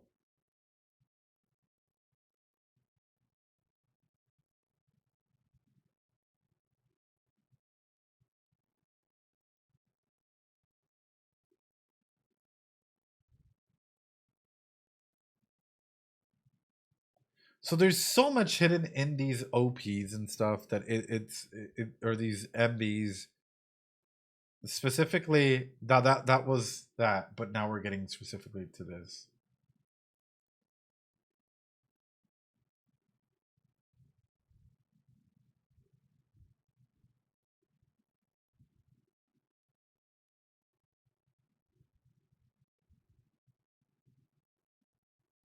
Wow, ain't that crazy? Ain't that crazy? From ending one, they have all of this planned, chat. They're slowly transforming into the roles that they are needed or think that they need to be.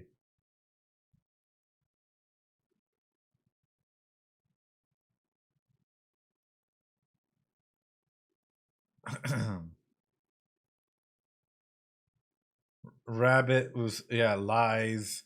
The one winged angel,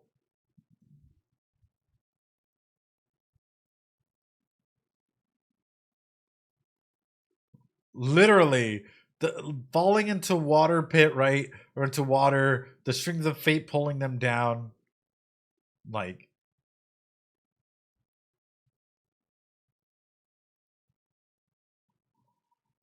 oh, wait a minute.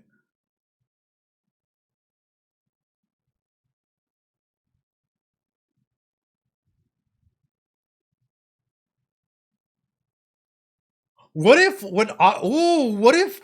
Aqua does die, right? And his last thing is this, chat. What if Aqua does die? Oh, I got fucking chills. Like legit, I have goosebumps right now. What if Aqua's last thing is to pass away and or die because fate is tied to this, and his last regret is maybe not seeing them, right? Oh, how I wish I could see you one last time. To Ruby and others, right? And so he's just stuck with the choice of being resolute with his own feelings as to what he has done. Sorry, because now he's living his whole, like, you die, you go through your entire life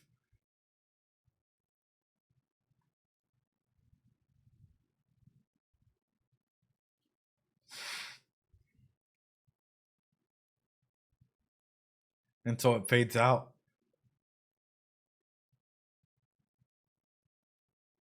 Ugh.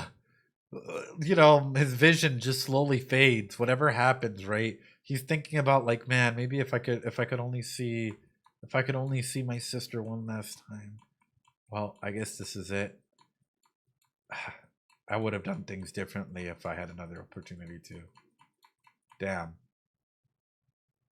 And then just absolutely fades. Like no consciousness, no nothing. All right, there you go.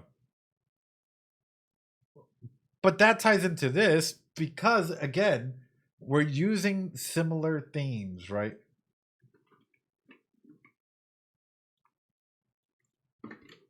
Capturing the star,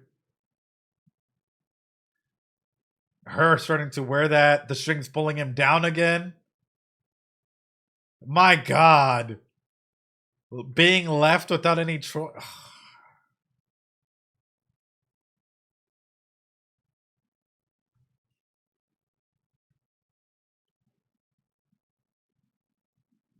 There you go. Ladies and gentlemen, boys and girls, and all my non binary friends. There you go. I think that's a very interesting, just small dive into the openings and endings and how they correlate with one another and what story they have to tell. We're going to take a quick little break, run to the restroom. I'll be right back, everyone. Oh, there's a lot to take in. By the by, yes, by the way. Oh, by the way, if you guys are liking some of the analysis and stuff that we're doing, please make sure to go ahead and leave a like, comment, subscribe. Come and join us over here on Twitch, where I'm gonna try and do this every Wednesday as it drops live. I really appreciate each and every single one of you guys. Support the channel however you can. It means the world. And with that being said, sorry, I went to go get a soda. Apparently there was a Pokemon restock at Walmart today, but by the time I get there, everything's gone because all these scalpers are already made line and got away with it about 30 minutes ago. So I know. Can't find anything. Spirit Forge, Riftbound, Pokemon, it's all gone. With that being said, let's jump into it. I'm going to go ahead and skip the opening here.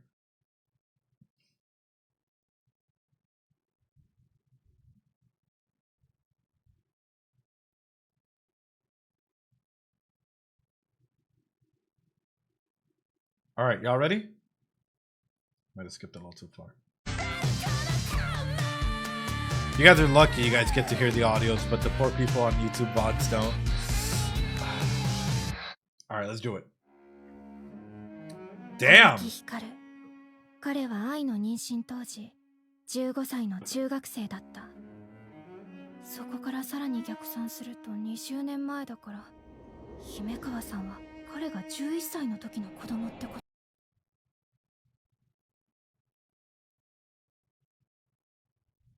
I knew he was young, but I didn't know he was that young. Oh my god. Yeah, how terrifying. What the fuck? すごい話。その頃の芸能界にはこの手の耳を塞ぎたくなるような話がゴロゴロある。美が集まるこの世界には美しいだけじゃない一面。 Which I've been talking about, Akane, which is there's an extremely dark side to the industry, you know, with a lot of sexual assault and stuff happening, and unfortunately it gets covered up by people in positions of power, you know. 死人の墓を暴くものじゃないってのはこういうことなのかな。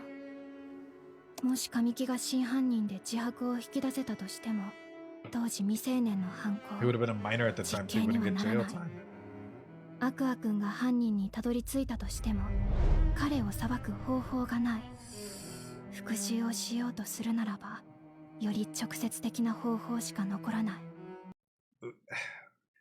Some people were getting mad the fact that Akane is really smart like this, right? And is able to piece things together quickly. And they're like, well, she's just OP. You have to understand, some people might be logically smart, but emotionally they don't know what to do. There is such a thing as like rationally irrational, right? Where you might be an intellectual and you intellectualize what's happening in your environment, right? And you understand all of that, but your corazon, your kokoro, it fucking hurts, and sometimes it makes you do stupid decisions on purpose because you might think, oh, but it's best for others, right? Even though I know what may come down the pipeline, even though I'm 100% sure it's going to go down this way, I don't necessarily want to get in the way of this person from hating me, even though you're trying to go ahead and prevent them, you know, from doing something horrible. I love Akane. I yeah. 絶対にアクア君に接触させちゃダメだ。私だけでどうにかする。 Can we meet up for a chat? There's something I want to ask. Ooh. これはあくまで仮説。 Ooh. 私の勝手な憶測に過ぎない。アクア君の人生を狂わせた真犯人。 And she even put up the whole corkboard, which is great. And you're really, really smart, but ooh. 絶対に逃がさない。まずは調べなきゃ。徹底的に。 Detective Akane on the case. Meaning Kamiki reeled in her self-destructive urges. Yeah. Likely an abuser. Started the agency at 25, was in La La Lai for 6 years, from the age of 10 to 16. No details in later activity. College grad, majored in the sciences. Been in showbiz since a childhood. Thinks the target of revenge is dead. Must not be allowed to come into contact. Here's a big moment in all of this. Are you ready? I.e., yes, manipulative tendencies, all of these things, right? What happens, if maybe he was abused at an earlier age and you have someone, right, who's following, again, a generational trauma path, hurt people. And so this is the only way that they think is the correct way of like dealing with their emotions or whatnot, is to manipulate, is to get what they want, is to do whatever it is, right? So you have an individual who might be on the antisocial personality spectrum, right? It might just completely be narcissistic in a lot of senses, and ultimately grandiose aspects of themselves, that they can get away with anything and everything, including murder, right? If it means that they get their needs met, because their control, again, might come from an aspect of control was taken away from them at an early age. Hence it enables a lot of other stuff.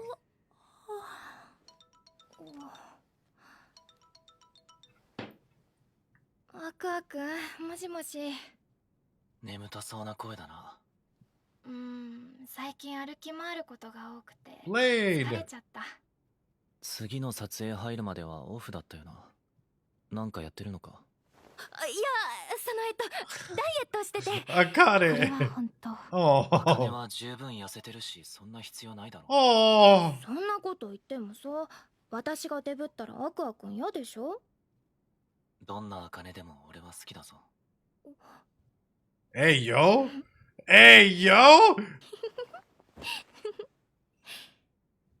やっぱりあの時の選択は間違ってなかった。アクアくんと付き合ってよかった。Oh, oh, look at his eyes. Look at my boy's eyes. He's softened, even for just a moment, even for just a second, right? All the negativity, all the bad stuff happening in their eyes, right? Oh. 私は今幸せだから。茜。俺はお前と出会ってからずっと救われていた。Oh. こんな俺のことを肯定してくれて、寄り添ってくれて、ダメなことはダメと言ってくれて、少しずつ救われていた。お前がそばにいてくれる日々を手放したくないって思った。俺はどうしたらいい？決めてくれ、茜。俺はこのまま何もかも忘れて幸せを目指してもいいのか？それとも、茜、俺はどうしたら？ダメだよ、アクアくん。The fact that he's at this point where he's just telling Akane all of this. The fact that he's at this point, like, that he's up against the wall. That he's battling it because ultimately he knows it's not going to go down a good path, right? And for him to just open up, Akane, you got to be so careful. If this is so out of character for him, I would have been like, hey, I'm coming over. Let's talk about it. I'm here for you, right? Find some way, shape, or form to connect, because it's clear that he is not okay. He is not good. 自分のことは自分で決めないと。Oh. アクアくんは私のものじゃないし、私もアクアくんのものじゃない。自立した人間二人が寄り添うことに意味があるの。Technically, I think I'm in love with Akane. Wait a minute. That is exactly what we tell people whenever it comes to group, like couples counseling. アクアくんは私のものじゃないし。Like, you don't own your couple, like your partner doesn't own you. A relationship, a good, healthy relationship, is two complete individuals coming together to make life beautiful. 私もアクアくんのものじゃない。I think I've said it various 自 times. 立した人間二人が寄り添うことに意味があるの。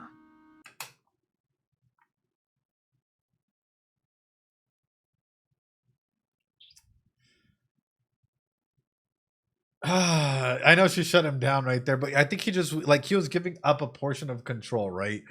Just enough so that way that his decision could be out of his hands, and it's like, そうじゃない関係はただの依存だから。fucking spitting facts, Akane. She's just fucking spitting facts, dude. Any other kind of relationship is essentially just a form of either addiction in some capacity. No, I'm not blaming him in any capacity. What I'm saying is, Like, yeah, no, makes sense. Like, he just wants some sort of like, at least for this decision to be off his hands, right? In a good way. What's up, Andrew? Welcome on through. How you doing? Hope you're doing well. Welcome on through. でもアクア君が決めたことなら私はいくらでも力を貸すよ。 Oh, 言ったはずだよ。アクア君の抱えてるものを一緒に背負いたいって。 oh. ありがとう、アカネ。アクア君はまだお母さんの死にとらわれている。 Oh. でもきっといつか解き放たれる日が来る。誰にも邪魔はさせない。 But ultimately, will he get this is sort of that fault as well, Kana, which is you're really smart emotionally, but there has to be follow-up. In therapy and in psychology, the moment that we get a call, doorknob confession, something like this coming from a client, what do? We schedule an immediate visit in order to try and go ahead and see. We do an MSC, which stands for a mental status exam, right? To be able to go ahead and see and understand where are they at? Like, are they speaking truthfully? How do they look? What is going on? Because they can be telling all of you that, like, if someone's telling you, oh, I'm doing great, I'm doing fantastic, you know what? I absolutely love you, I adore you. And you go to their place and you meet them and they're disheveled and it looks like they haven't like showered in weeks and their thoughts are all disorganized, whatnot. Are they in the right state of mind, or do they need support in other ways, right? Being able to do that quick MSC, a quick mental status exam, really means a lot to individuals, and that follow-up, even in relationships, is huge, right? The fact that we now have the ability and capability of just getting on our phones and doing a quick like FaceTime or something to be able to like notice, what's around. Something that I do, especially with friends or individuals that I care about. If like, even though they might look good here, I'm like, hey, do you mind going ahead and just showing me your surroundings? And that says a lot in that capability, right? Like, hey, you're not doing good, dude. Like, let's be real about it. Let's have this conversation. Come on over. We'll fix you up. We'll fix it up in the morning for you or whatever that may be. きっともうすぐだよ、アクア君。 Oof. I love Akane though. 100% love Akane. She's there though. Like, どうしたの？生爪剥がされたような顔して。 VTuber やってるうちの妹が顔出しで配信やってた時代の動画が掘り起こされちゃって。 oh, ああ、前世バレってやつだ。 oh. まあみんな結構バレてるもんだし気にすることなくない？ What is the what is the fascination? I think where people go through and they're trying to find like any picture or anything like that from VTubers or whatnot. I see like some people just becoming overly attached and trying to go ahead and see. That happens way too often, yeah. その動画誰か Oh no. Oh が no. ムカつくとか She's got that corporal backing, right? She's oh no. Oh no, trying to rage bait. Oh. コンプラ的にアウトな発言とか言っちゃいけないことてんこ盛りで当然ネットで大炎上しばらく活動停止もやむなしで She got mega canceled. Oh. あ、そうだ。顔バレしちゃったならこの際 B 小町入っちゃえば？せっかく顔も良くて話もうまいんだから。 See now the fear for Akane is coming through, right? Uh-oh. Uh-oh. Uh-oh. Uh-oh. いけると思うんだよね。まあちょっと本人の意思次第ですけど。聞いてみて。 Ruby's not even asking the others for like, hey, do you guys think we should bring someone else in? Hey, do you think, and all, like, what would that do? That would strike fear in you, especially if you already don't feel comfortable about your position inside of a group. And now they're bringing in other people that may be more talented, that may have more of a like following, that or may bring in more drama or eyes. It's a lot. あの子か。別に反対はしないけど、ちょっと毒舌トークもいける枠で。私とキャラが被るな。 Oh, Kana. Oh, no. Oh. ただでさえ私は B 小町で一番人気ないのに。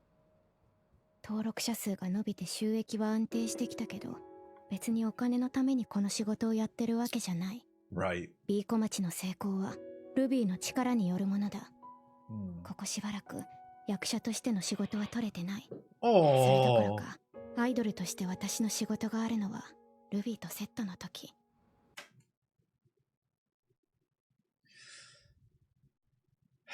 This is this is one of the dark sides of the industry a lot of people don't talk about, which is like legitimately pushing yourself, and unfortunately being manipulative to try and get spots, to try and get viewers and whatnot. Like right now, who are some of the most successful reactor streamers, whatnot? It's a lot of individuals that rage bait, right? And they do it with the purpose, they might not necessarily feel that way, right?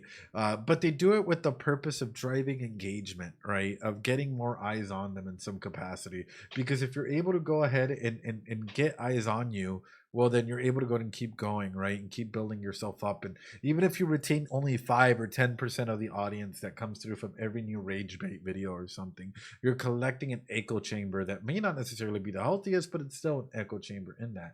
Anger is one of the strongest emotions, right? Like, imagine this, right?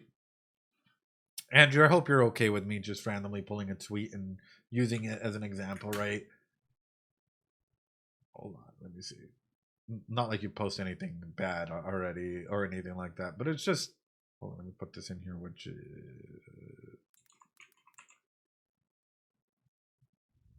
here we go.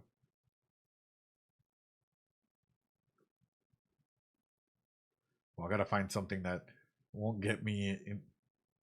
See, like this, right? Anybody can do rage bait content. It takes the ability to think and to do something. Moshko Monday begins.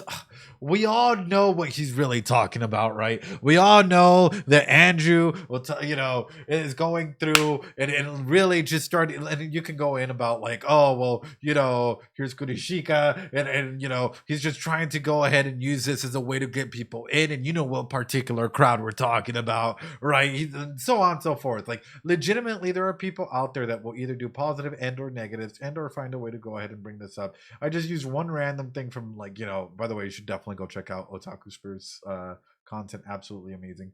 But like they will pick that out and try and blow it out of proportion, right? Because all of a sudden you're gonna find an echo chamber out there that might either agree or disagree, right? With it. And out of that small little bit that stays through, you keep growing. But then what happens like in that similar scenario, and this is sort of what's been told, and even in some streamer collectives and streamers that I've known, really cool people, but you want to know what they said? They're like, I'm tired. Big streamers, I've gone to TwitchCon, I've had panels at TwitchCon.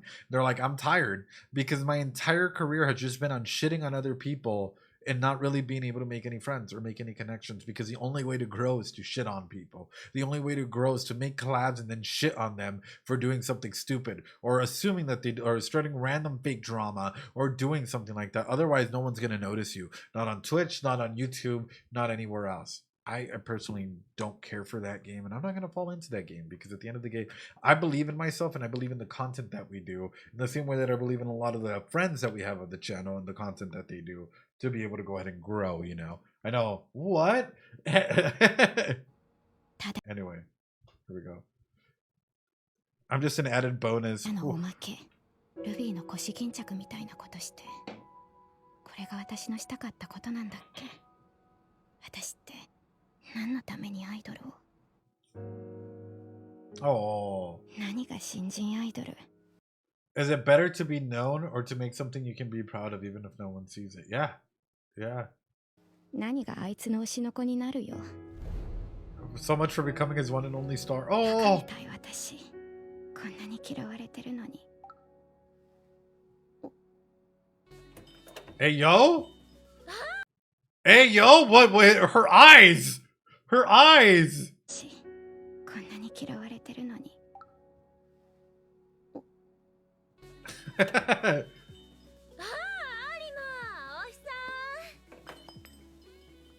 Oh.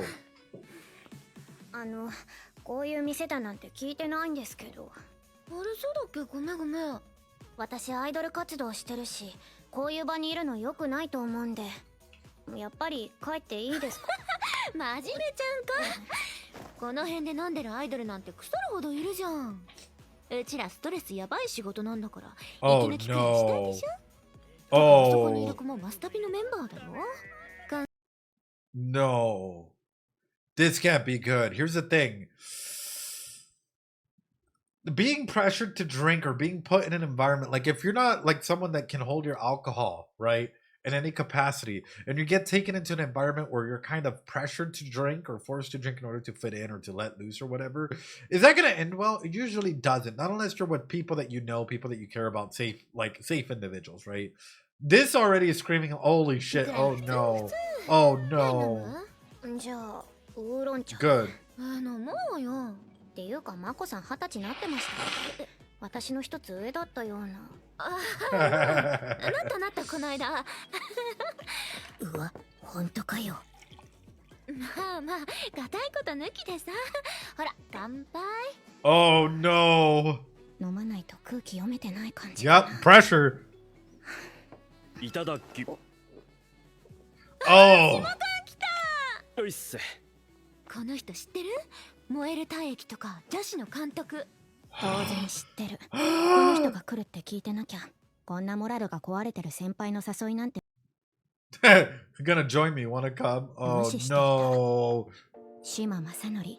今年の映画賞も取った今一番勢いのある映画監督。気に入られたら演技の仕事もらえるかもよ。この人に気に入られればもしかして何か演技の仕事がもらえるなんて甘い期待をしてこんなところにのこのこやってきたのが私。ずるい手かもしれないけど実際これが通用するのが日本の芸能界。今の私にできることってこれぐらいだから少しでもあがかないと。有馬かなさんだよね。劣化家族見てたよ。大きくなったな。どうもです。女子拝見させていただきました。The music in the background, the doo, doo, like it reminds me of Metal Gear, right? But it's like, hey, unfortunately, this is how the industry works, right? It's a lot of kissing ass, a lot of like unfortunate like meetings and stuff like that. Where you got to get in good with people, you got to build good relationships, right? Instead of being friendly or whatnot, or letting your acting actually, you know, be the aspect as to what people see. 大きくなったな。どうもです。女子拝見させていただきました。とても素敵な映画で。そんな堅苦しい感じやめてよ。俺かなさんのファンなんだから。ダメ口でオッケー。そんな。最近アイドルで売れてるんですよ。知ってます？ P 小町。ああ、知ってる。星野ルビーのでしょ。こないだ P が使いたいって言ってた。いいな。私はアイドルとか無理だろうし、有馬は昔っから可愛かったからね。羨ましい。いえ、私はルビーのおまけみたいなものなんで、すごいのはルビーです。私には。Oh no. Here's the thing. No. I know there's drinking happening around. She hasn't drunk yet, but low self-esteem, drinking, being in an environment where you're kind of being pushed to drink, you know, having that whatnot, is that the environment where you might make the wisest decisions? I'll be straight up. Probably not. Yeah, probably. Ooh. I was retreating into my own past where I've been in bad states of mind, bad drinking, and ended up doing some stupid shit. そんなことないよ。かなさんの実力は業界の人間ならみんな知ってる。要はそれを引き出す人がいないってだけ。僕だったらうまく使ってみせるのに。そうだ、よかったら LINE 交換しませんか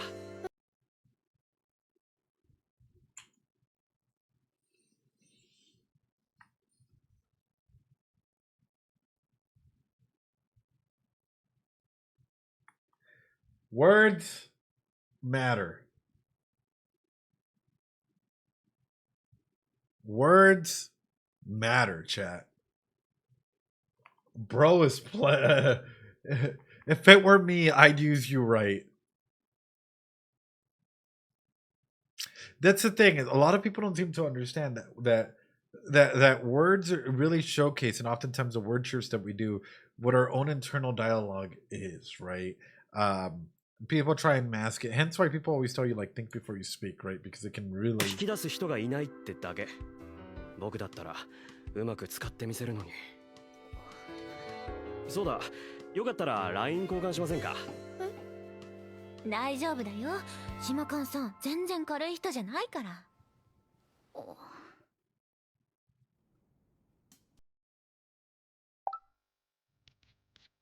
Oh.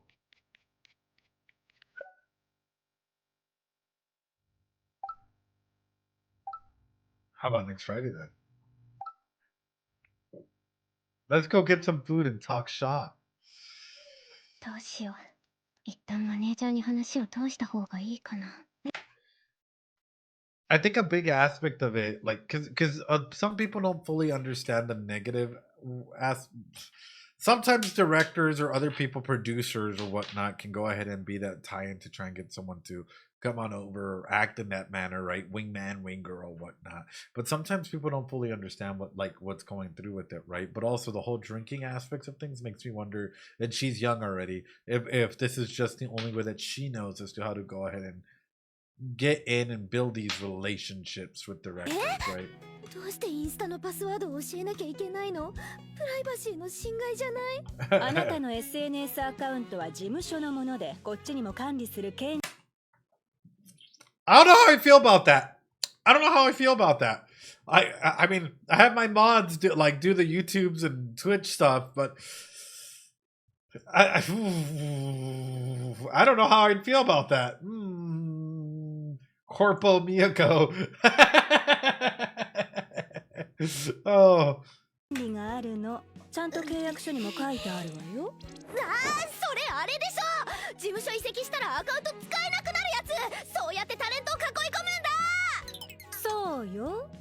ちなみにあなたの名前もうちの会社に商標権があるから、よそで星野ルビーって名前は使えないからね。You've trademarked her name?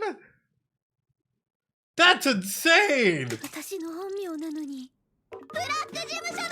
大手の Black company, yeah. 言っておくけど、大手の方が Just so you know. Oh. そうですよ。連絡先を交換するにもマネージャーにいちいち許可を取らなきゃいけなかったり、 SNS の DM など誰から連絡来てるか監視されたり、仮に清楚系なんてポジション与えられたら事務所は全力で男から引き剥がすし、ブログの投稿を添削されてほとんど別物にされたり、地元の友達と遊ぶのも禁止されて、もし恋人ができようものならさりげなく破局するよう仕向けたりするわよ。What the fuck? I mean, don't get me wrong. I see. Still. アイドルって人権ないの？事務所辞めたら契約で今までの NDA bans them for putting their work on the resume. Yeah, and for corpo VTubers, they just take all their money from their like big donathons or whatever that they do, you know, and then claim we don't know what happened to the money, or end up like, you know, making them force graduate for little reasons, or, you know, just take their whole livelihood thinking that their audience is just going to be a-okay with it. の企業 VTuber も結構人権ないですけどね。それに比べたらうちはかなり緩いわよ。恋人ができても一応報告だけしてくれればとやかく言わないし、誰と連絡取ってるなんていちいち関与しないもの。私みたいにネットで仕事してる人間は異性を制限されたらコラボとかろくにできなくなるしね。どうせ対策しても3年目あたりからやらかす子がバンバン出てくるのよ。縛れば縛るほど慣れた頃に反動で大爆発しちゃうものなのよね。みんなもう大人なんだし、わきまえた恋愛ならこっちも口出ししない。だけど何かあったら相談すること、タレントを守るのが私たちにとって一番大事な仕事ってことだけは覚えておいて。 See, like, that's not that bad. I love the way that they phrased it in that regard. Like, that's actually quite nice. I will say that, right? Love the fact that Mami Miyako is pro, like, them dating, pro them just having boundaries and stuff. That's great. ルビーには当然口出しするわよ。あなたはまだ成人してないんだから。ブー。私だってもう18。自分のことは自分で判断できる。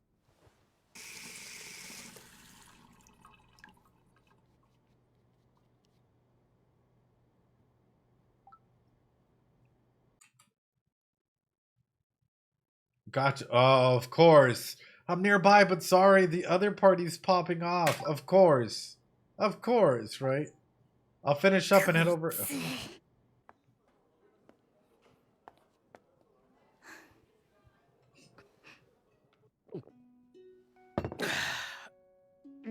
うちの奥さんはアメリカ育ちでね、よく言うのよ。海外の俳優組合は芸能界の自治を司ってるのよって。 Yes and no, it depends, right? Because the Actors Guild, in a big way, it's like the Writers Guild in a lot of these places, are meant to go ahead and protect a lot of actors, writers, whatnot. Unfortunately, again, it depends if you're union or non-union. If you're union, well, of course, you're going to have to go ahead and be represented in some way, shape, or form just to make sure that everything's being met above board, right?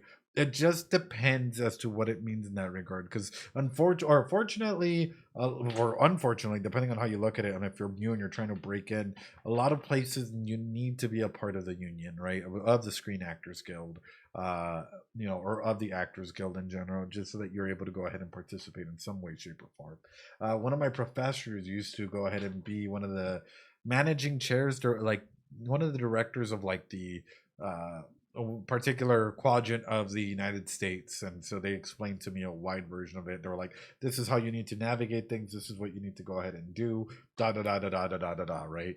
And it was like, hey, you know what, like it's gonna keep going in this way ultimately, right? Where you need to be a part of the guild in order to be covered, because there's a lot of horror stories out there of individuals that aren't a part of the like, you know, Screen Actors Guild or any form of guild out there that protects them. That yeah, exploitation is everywhere, people. 日本は事務所がその役割を果たせていないから、役者は上に何を言われても黙ってやるしかない。ブルーカラーなわけ。耳が痛い話です。ハリウッドでは組合の規定を破れば、組合が制作会社に罰金を請求してくれる。オーディションで1時間待たされたら時給を請求するくらい役者を守ってくれる。いいの？日本でもそうだったらいいのに。邦画は現場に予算が下りないからね。映画会社の力が強すぎるんだよ。内部政治やら年齢やらコネやら事務所の力やらに踊らされて、売れっ子ありきでスタートする企画ばっかな現状はさすがに不健全だよ。Sure. 日本はあまりにも実力が軽視されている。向こうみたいに組合監視のもとオーディションを実施すれば違うんだろうけど、これじゃ役者は育たない。島勘さんは役者のことを考えてくれてるんですね。そりゃそうさ。僕はいい作品を作りたい。そのためにいい役者は必須。本気でこの芸能界を変えたいと思ってる。よかった。言ってることに嘘はなさそうだし、ちゃんと業界のことを考えてるプロだ。それにマジでモデル上がりの役者が演技もできねえくせにわがまま多くてよ。ほんとそれ。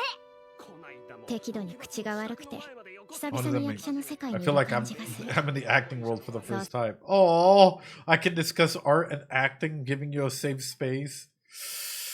Voice actors in the US who aren't unionized get paid terribly, but if they're unionized, they often don't get hired. Again, it's a double-edged sword, you know? 作論や演技の話をしたり、酔っ払いから嫌な現場や共演者の話を聞いたり。ここに戻りたいな。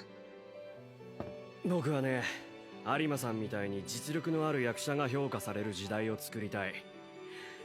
次回作はそういう人の実力を活かせる作品にしたいと思ってる。来た。それって私を使ってくれるってことですか？それはまだわからないけど、いざ一緒にやって方向性が違ったってなると残念だし。だからもっと君のことを知った上で判断したい。君の奥底っていうかさ、魂？理念と言ってもいいね。理念？お？すみません、お時間の方が。ああ。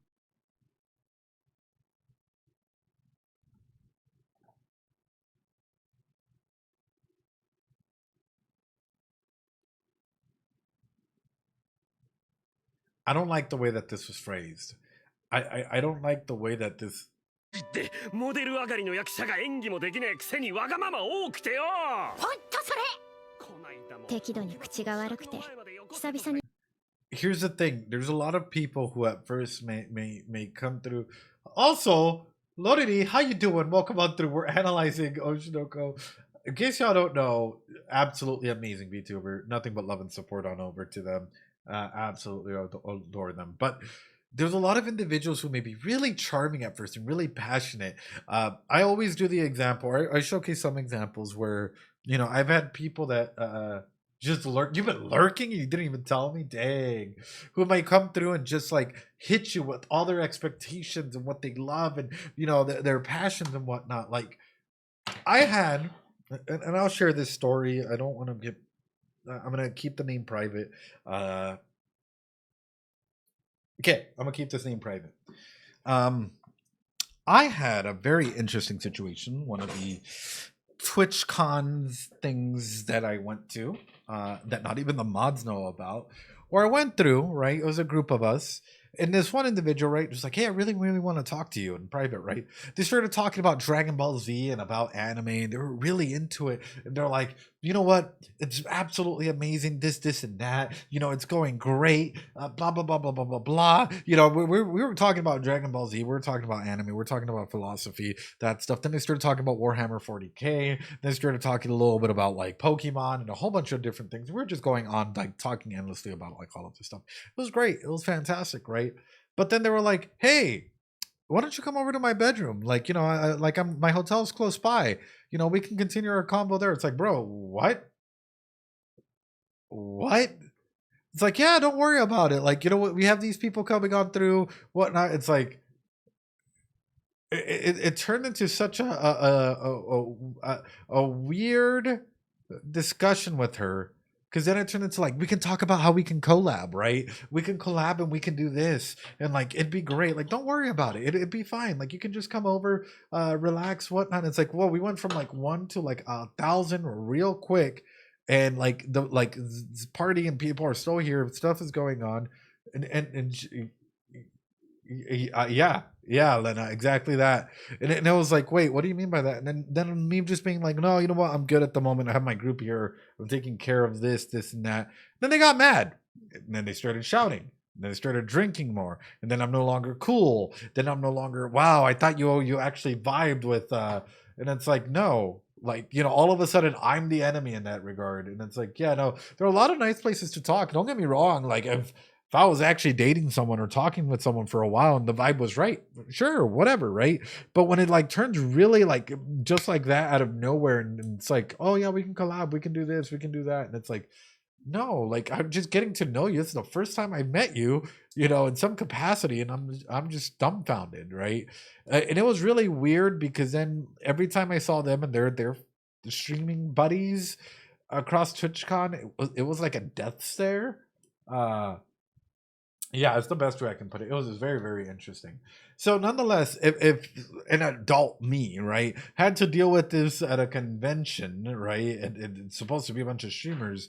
Now talk about someone, and by the way, it wasn't just one, there was multiple occasions, not even myself, but other people in my group that got to experience it all together. But she is a young female, the young girl, impressionable. Now take that and run with it. Yeah, there's some stuff that like it takes me a while to process like what actually was happening. Because I'll be honest, even I'm like, damn, that was very fast, very direct. But then like having to walk around con and then like be a little uncomfy. Yeah, there was a couple interesting scenarios. Anyway, let's keep going, shall we? That's the overall aspect. I don't like the way that was like fronted, where it's like they're very passionate and then the sudden switch and then the sudden push. Ooh. 役者の世界にいる感じがする。創作論や演技の話をしたり、酔っ払いから嫌な現場や共演者の話を聞いたり。ここに戻りたいな。I'm over here just like stressed out.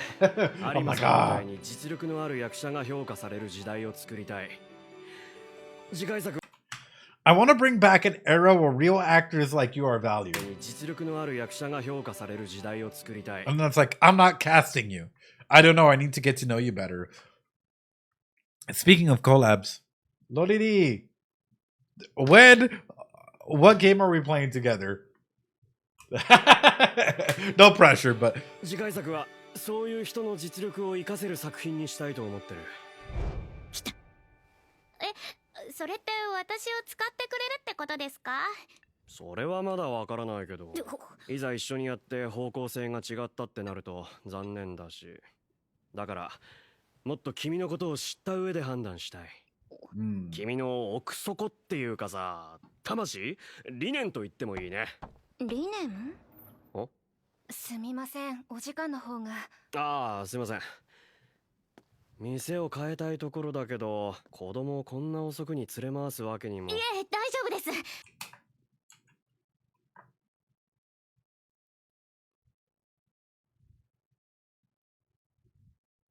I'd like to take this somewhere else, but I can't drag a kid around so late. たいところだけど、子供をこんな遅くに連れ回すわけにも。大丈夫です。私、お酒は飲めませんが、もう成人年齢ですし。アイドルをやっていたのは虚しさと無力感だけ。私がいていい場所じゃなかった。Stop. ここで大きな役を取って役者復帰の足がかりにするのよ。今の話の続きを。そしたらうちの事務所すぐそこだから来る？まだ何人か仕事してるはずだからみんなで話そうよ。How about let's go to Starbucks? There must be a Starbucks somewhere nearby. Let's go get some, I don't know. I know we just ate here, but let's go get some, I don't know, American hamburgers or, you know, I just had some amazing, like, what is it, like Filipino barbecue today for lunch. Or McDonald's, yes. You know, like, let's go somewhere public, you know. What I like to do is, hey, let's just walk around, you know, the public area. Let's just go back and forth and chat. And if we see somewhere to stop by and look at stuff, cool, right? There's nothing wrong with like walking and talking. A lot of people seem to always want to go somewhere private. And it's like, hey, there's nothing wrong with like walking around and finding like a public area, you know.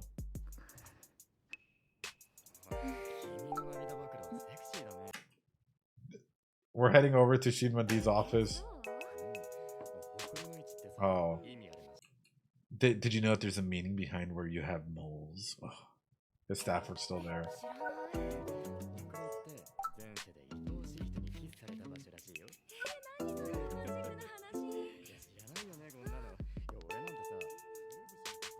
Oh.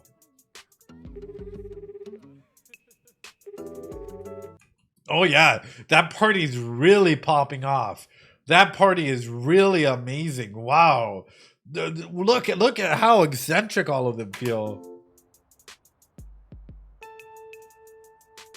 Oh no. 大丈夫ですか? Oh no. お邪魔したら皆さんびっくりなさるんじゃ。確かに有馬かなが来たら驚くかもね。そういや、まこちゃんは？来ないかもしれませんね。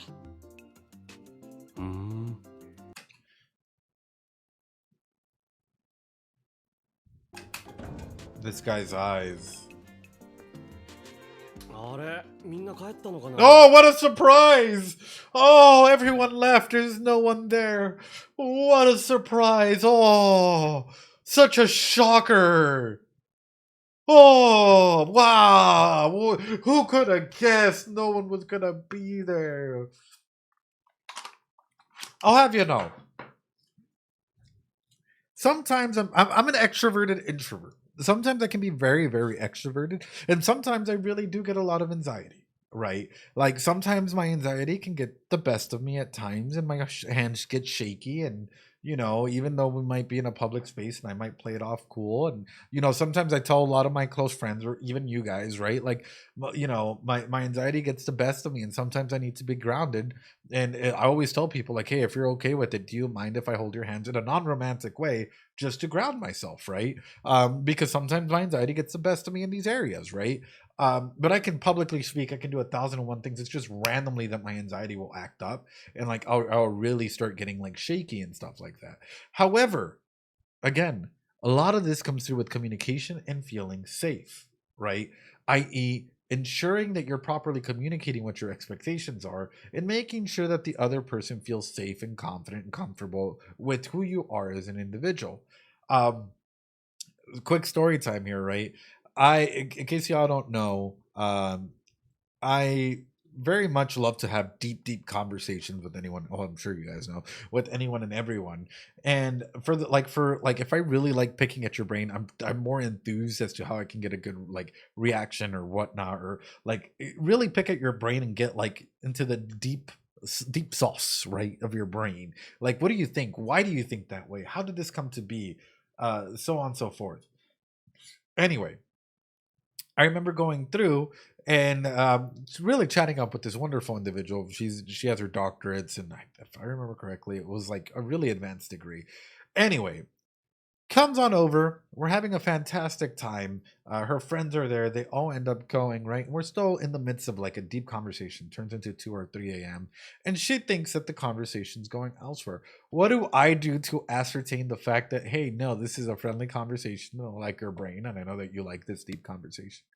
I start cooking some Mexican breakfast because I know that she's been drinking, I've been drinking, to get her nice and fed up, and I'm like, hey, do you need some tea, something, so that way you're happy and you're on the road again. I got your Uber ready for you whenever you need it. Like, it's all available for you. There's no expectations, no nothing. I just want you to know that this is all there for you. I made some good chorizo, some good huevo rancheros out there. I made I made this whole Mexican breakfast here so that way you're fed, that way the alcohol doesn't hit as much, and for a fact that like everything's ready there for you. And I'm like, if you need to crash for whatever reason, you're like, no, the couch is right there. It's a pull-out couch, you're able to use it. I'm just like boundaries, like yo, Chaos Puppy, how you doing? Welcome on through. Hey, we're currently analyzing Oshinoko. How was your stream? What were you up to, my friend? I hope that you had a good one. We're talking about boundaries and relationships and all of that. I know. Welcome on through, Echo. How you doing? Hope you're doing well. But, Puppy, how many times did you cough today? How many times did you cough? How many times did you cough, though? Puppy, how many times are you coughing? Scale the wall, boys. Too many. Oh no. Well, I hope you're taking care of yourselves. I know, too many coughs. You think your cough is getting better? That's good, because there's been times where I've been genuinely scared for you. I'm not even gonna lie. There's been times where I've been genuinely scared for you. But I hope you're doing well. I hope you're taking care of yourself. Welcome on in, Raiders. In case you guys don't know who I am, hi, my name's Ed. I'm a psychologist. And yes, we played Deltarune. We psychoanalyzed the crap out of Deltarune, but we're also psychoanalyzing some anime. We're currently doing Oshi no Ko at the moment, and Deltarune is absolutely fantastic.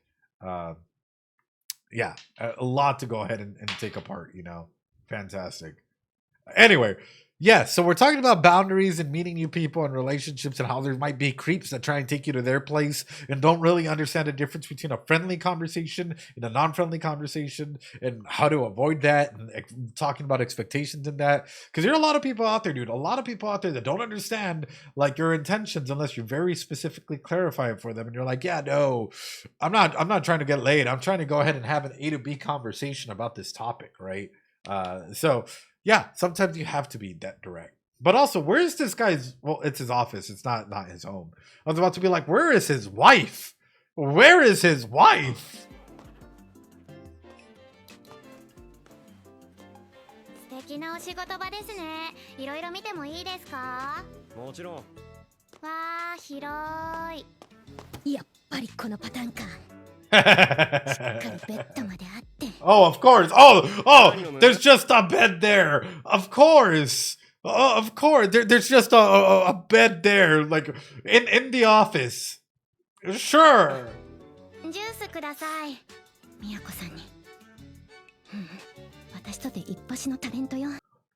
Seek help, dude. Seek help. Oh my god, dude. Oh hell no. Hell no, dude. I would kill to leave. Oh. この程度の窮地は慣れたもの。楽しく酒のお相手をできたなら文句なし。もし監督が盛ってきても。すみません。今日あの日なんで。てへ。じゃあしゃあないね。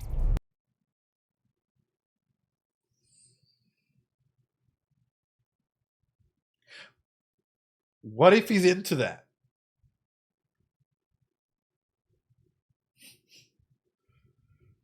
What if he's like Shark Week, ooh, right? Like you'll have to find a way to just be direct and be no. You know what? No, I'm uncomfortable. Sorry. Thank you.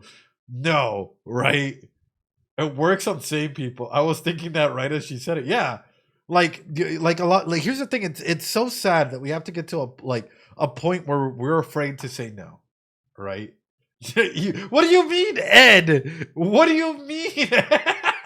What do you mean, Ed? But like that's the main thing, right? It's like you have to get comfortable at saying no. And unfortunately, how many of you guys are uncomfortable saying no? Raise of Doritos. How many of you are uncomfortable saying no, or have been uncomfortable saying no to a partner or to someone, in any regard, right? Like, you know, because of something. I'll be honest, so have I, right? But it's taken a lot of work, internal work, for me to grow up and be able to go to, well, not grow up, but for me to be able to go and say, hey, you know what? No, I'm not interested in this at the moment. You know what? It should be something that we both feel good at or like feel comfortable in, because consent should be enthusiastic. If consent is not enthusiastic, then it's not consent. You know, and I got to clarify that time and time again, especially to a lot of the teenagers whenever I do group counseling and stuff, right? I tend to be, but you've gotten better at saying no. Oh, I'm glad, Lodi, because that's sort of the main thing. Is like ultimately we have to get better at speaking what we want, right? Without feeling fear of like something bad happening because we say no, you know. And ultimately, I've learned that like a big aspect is like, you know, people might like I hate to put it this way, you're probably never going to run into the same people again unless you have to interact with them. But even if you do, if they can't accept no, then are they really a good fit, you know? Yeah, exactly. Enthusiastic consent should absolutely be a priority in that, you know. Although random thing here, I know we're talking about consent and anxiety and being able to go and say no. What is a place that gets you instantly anxious, chat? Throwing this out there.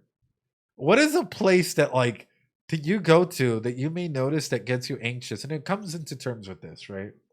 I'm gonna share this. It's gonna feel so out of left field. Whenever I go to any bathroom stall and there's like a giant gap. There's a giant gap like in the door that you're able to see out of, and clearly someone's able to like really see back into instantly. If like there's no other restroom for me to use, I'm like, all right, I'm about to make fucking weird eye contact with someone. And it's about to be one of the most uncomfortable, like, who breaks eye contact first situation. Those American the doctor's office, yeah, that could be one. Absolutely. Really crowded stores, yes. Social media, yeah. Oh yeah. You're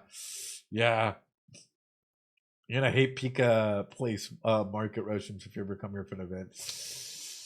When I go to a store or restaurant and I'm the only customer, so the employees are fixated on you. Oh my god, yes. Dates make you anxious. Wait, why?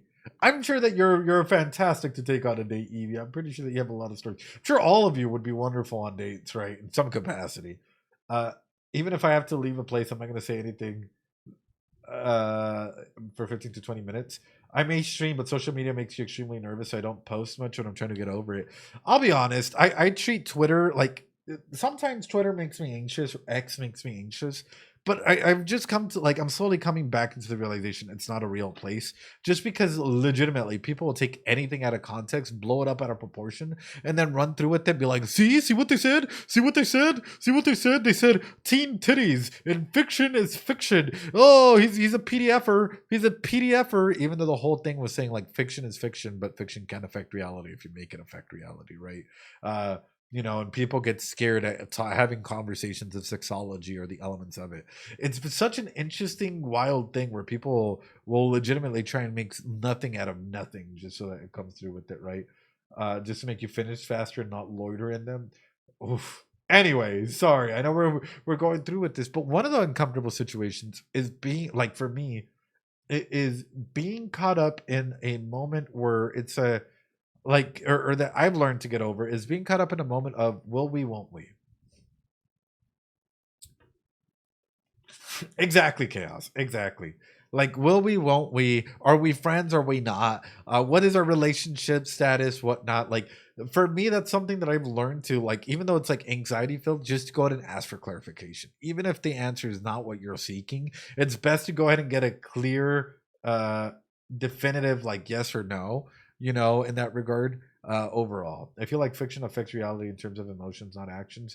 Well, that's sort of why I highlight it, right? Is like, you have to understand that, like, if you're at the intellectual understanding that you can understand that fiction is fiction, then you understand that fiction can affect reality if you allow it to, right? It can affect your emotions, it can affect, how you perceive things, but ultimately that's not for everyone, right? I worry about social media because you never know who is crazy enough to bring stuff out into the real world. Yeah, no, 100%, 100%. Anyway, let's keep going.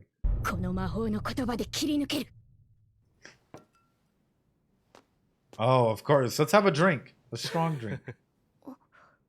騙し討ちにあった顔してら。安心してよ。俺だってアホな大学生じゃないんだから。Oh, okay, he might be a good guy. わきまえているつもり。そうですよね。私なんかをそういう目で見たりしないですよね。いや、めちゃくちゃ見てるよ。俺は興味がある人にしか仕事を振らないんだよ。興味があるから本気になれる。恋でも仕事でも。俺は俺を本気にしてくれる人と仕事がしたい。ただそれだけ。遊び人なんですね。否定はしない。奥さんいるんですよね。今の話聞いたらなんて言うか。向こうも向こうで毎晩のように遊び倒してるから。So I was about to say, so you're in an open relationship. At least be open about it, right? Like, hey, you know what? I'm in an open relationship. Because oftentimes, whenever I meet someone, right, that's in an open relationship and they don't say that, it's like, okay, but are you really? Like, are you really? Like, if you're in an open relationship, that's amazing, that's awesome, right? But have the capability of saying, like, yeah, you know what? I'm in an open relationship, like, and without having to go through all the steps and then at the very end. Yeah, is it open or are they just cheating? Exactly. クリエイターって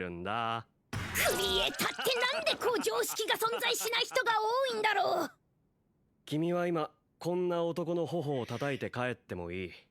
自分で考えて自分を大切にするべきだ。でも俺は君に損はさせない。男である前に一人の人間として君に敬意を払って愛情を伝えてる。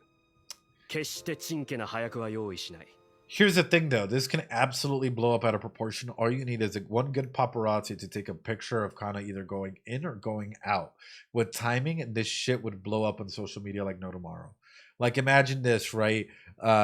You proclaim yourself to be like, let's say that I was to do like a dance here to get a wife, like every single day for like 300 days or 600 days or whatever, right? And I'm just like, hey, you know what?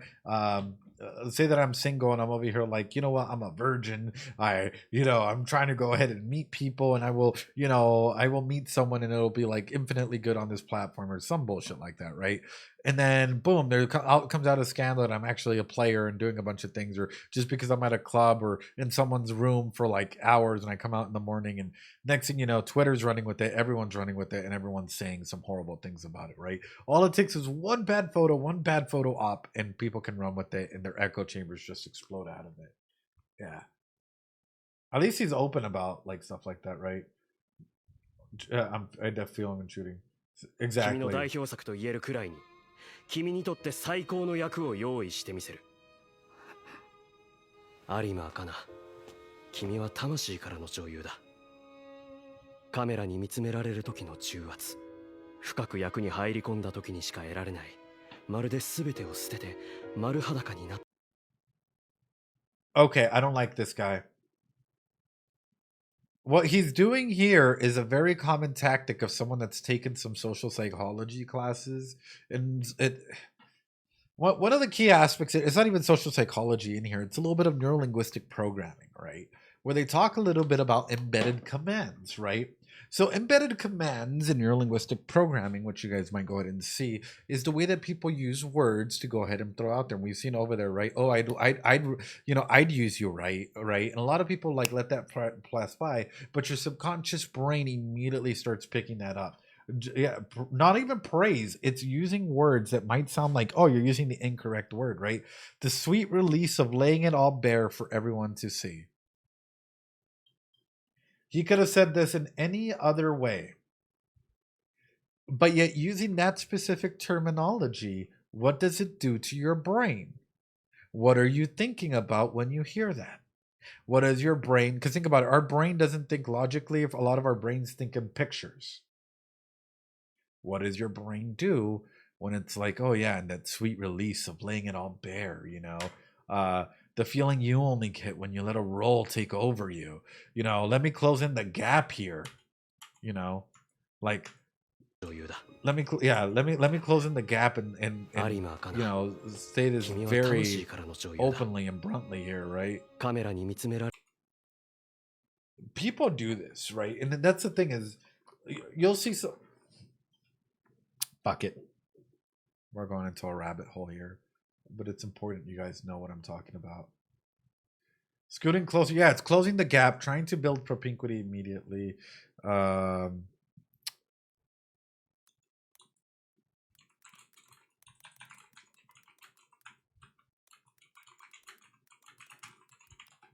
believe I'm typing this in my search bar.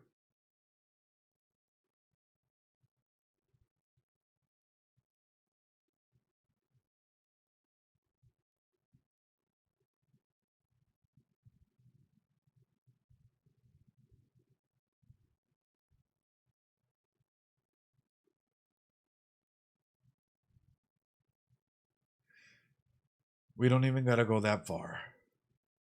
This way. We don't even gotta go that far. How a game attracts women on a private level. Stop giving your power away. How to meet high quality women. How to 65K views. How to break a woman's frame and create attraction. Powerful frames that lead to sex. I picked up women for 25 years and learned this, right? Hold on, we're not done yet. You think it's just one, right? Do this before you approach any girl at a club. How I learned to go to a bar and meet women alone. Pokemon card hot takes. Wait a minute, that's different. 3 bulletproof techniques to pick up girls. How to go to a bar alone. How to talk to women at a bar. How to meet women at bars. Hold on. What's up, guys? Matt Artisan here from The Attractive Man. This is how to meet women at bars and clubs. First of all, let's talk about mindset. Here's the mindset you don't want to have. She's probably busy, or she has a boyfriend. Plus, I don't know what to say. No, I didn't look this up incognito, unfortunately. And then I'm gonna feel like crap. I have to go say hi to the cutest girls in the entire bar.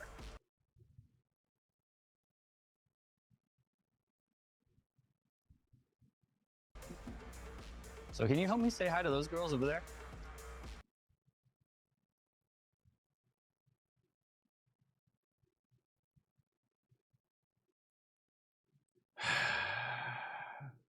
My algo's gonna be fucking ruined. You're welcome, chat. You're welcome, chat.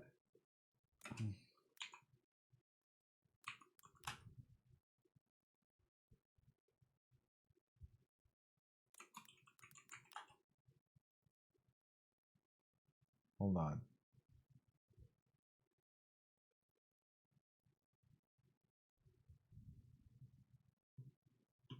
What do I do? This is so cringe.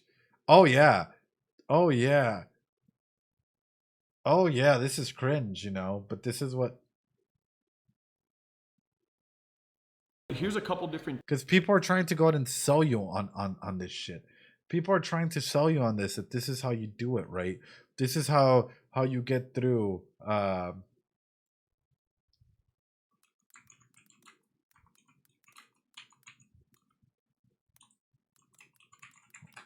and this is why I highlight it, right? Because ultimately,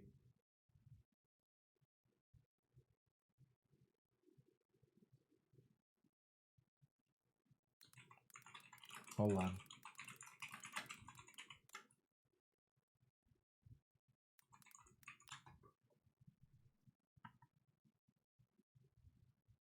Hold on. I'm trying to find some of the cringier ones because there's a lot out there. There's a lot out there. Yeah, type in alpha in the comments and I'll send you my course. You know. Hold on. I'm sure it's going to be an older vid. Filter. Let's go with some of the older ones.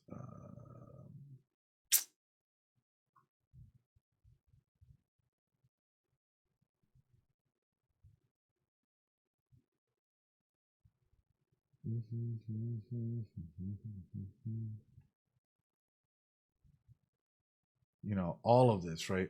Oh, here we go. Here's a cringy one. From YouTube. I asked Dance this question in your floor Facebook game. group as well, which by the way, dance floor, and going away to do it. Oh, I thought that they'd actually showcase something. I was a little scared there. I was a little scared. Wow, never approach girls like this at the gym. Easy way to approach daytime Is this game. like a one-off like clothing shop thingy, or what is this? No, I know. I was just walking by. Wow, you know, this is game, guys. Sigma game. Bumble rap. Okay, my algo's gonna be absolutely crap. You know, it like a one-off like clothing shop thingy, or what is this? No, I know. I was just walking by. But you guys seem like you're avid fashion shoppers. You're avid fashion shoppers. That's your big game? That's your big game? You're avid fashion shoppers. That's your big game. Wow. You know, ooh. All right, I'm gonna time to clean up my algo a second. Hold on. Let me just clean up my algo for a second. Hello, YouTube. Today we are finally All right, that's good. Some zomboid. Hello. Hold on, sorry. I gotta clean up my algo from that. Kill Tony, that's fine. A lot of people have been saying Timmy no joke. There you go. That's fine. I think we should be good with that. Yeah. Hold on. I still need to clean my algo. I need at least 3 others to clean up my algo. Otherwise, it's not gonna. Otherwise, it's not gonna come on through. You know. Oh, here we go. Here's one. Hold on. Here's one. All right. This might clear my algo a bit. Hold on. Okay. There we go. I know, such a cute model. Okay, got it. Absolutely adorable. All right. That might help out my algo here. I'm bad at this. Holy shit, I kept clicking the wrong button. Okay, I should probably... Okay. Hold on. This is going to clear up my algo. This is definitely going to clear up my algo. All right. I'm a strong, independent woman who doesn't need her umbrella. I don't need an umbrella. all right, good. We're clearing up our algo here. Hey, yo! All right, I can't click on that one because I know you got some stuff in there. You know, I know you got some stuff in there. All right, there you go. You know, as unconventional as Makio and Shingo's relationship is, I absolutely adore these two. Okay, we're good. I think we should be good. If a fucking pickup.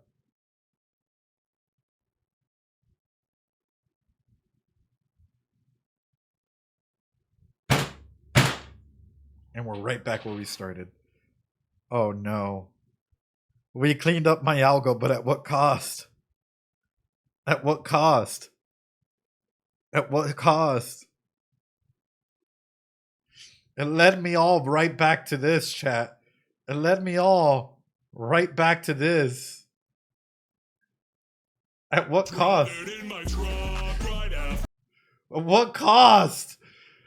This was never in my algo! Why did it lead me right back into it? Okay, anyway, sorry. You lost.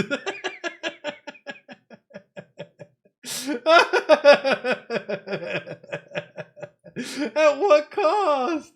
What would we had 1 second of Chibidoki just absolutely threw me right back into Deltarune. That's crazy. Anyway, are y'all ready?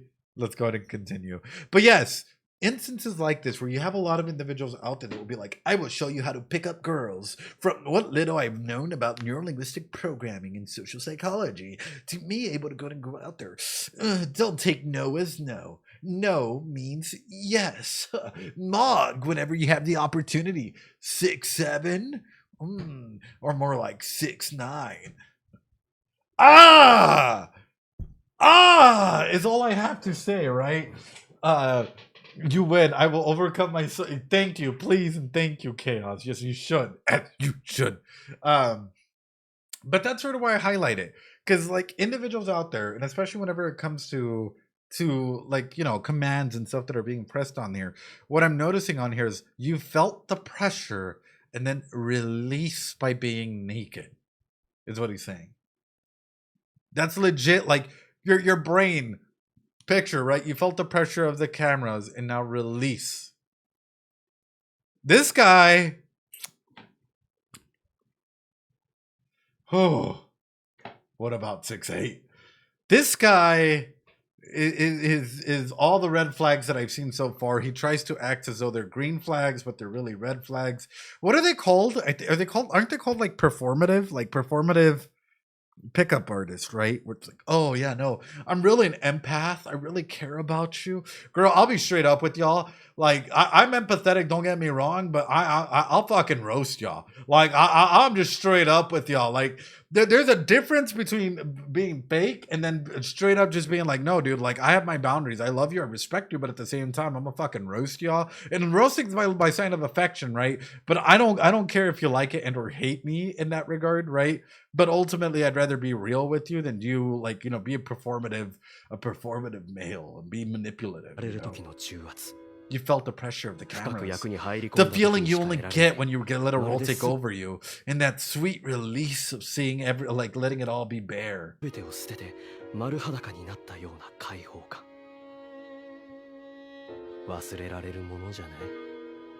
Performative males in general, like from my understanding of it, and you guys can correct me if I'm wrong, are individuals that will go ahead and act as though they're for a cause, that they're for something when they're not really feeling that way. They might cry, they might be overly empathetic, they might go to 1,001 degrees to try and go ahead and perform in order to get their needs met at the end of the day. In some way, shape, or form. Money, sex, power, you name it. Oh. Oh!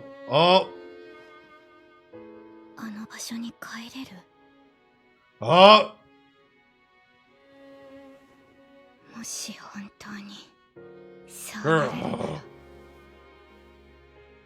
私は Kana.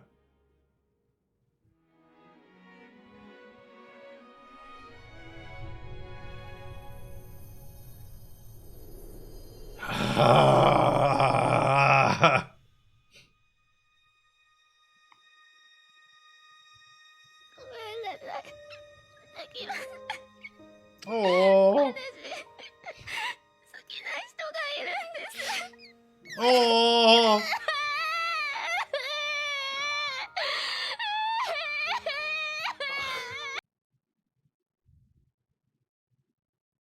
At least he stopped there. At least he was like, gotta give it to the guy. Gotta appreciate the guy for backing off. I do gotta say that. Guys, at least respecting like the, hey, you know what?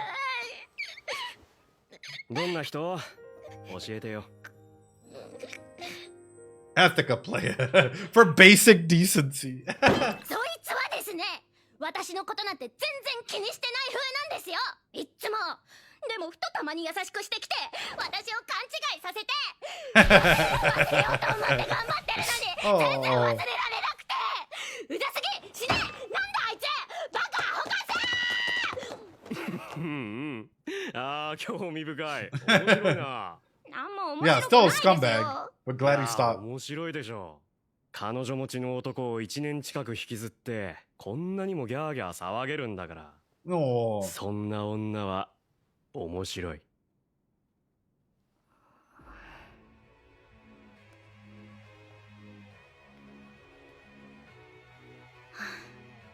何やってんだろう私。やっぱ仕事は堅実に実力で取らないとね。ラーメン食べて帰ろっと。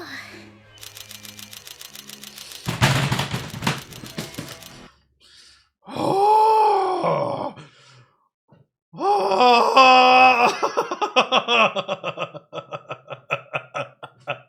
I fucking called it. Oh no. Oh. As soon as they're starting to hear the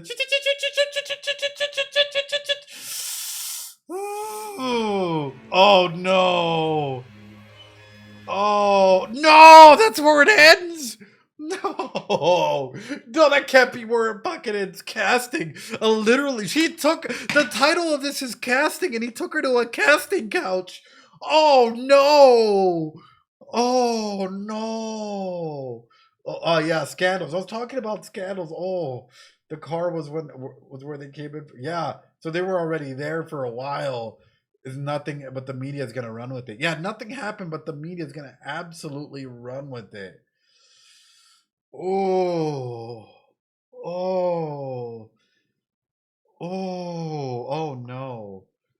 Yeah, no. So then this could just be completely set up due to jealousy, due to whatever, right? Because someone made a call for paparazzi to go through and get this all there. Ooh. How is Aqua gonna react to this? Is he gonna like realize that Kana needs him? And he, oh, how is this? Ooh. And again, paparazzi photos flashing. There's so many threads. This is really good. This is really good.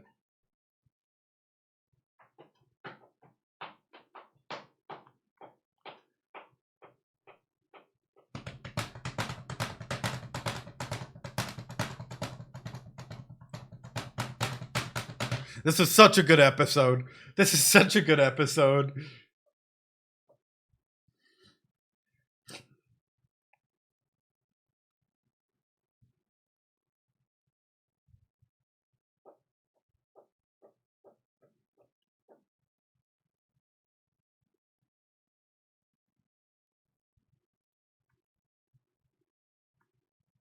Or Kana, yeah. Because it's not her real self, you know? Or it's an aspect of her. That's such a good ending song. I'm just like, ah.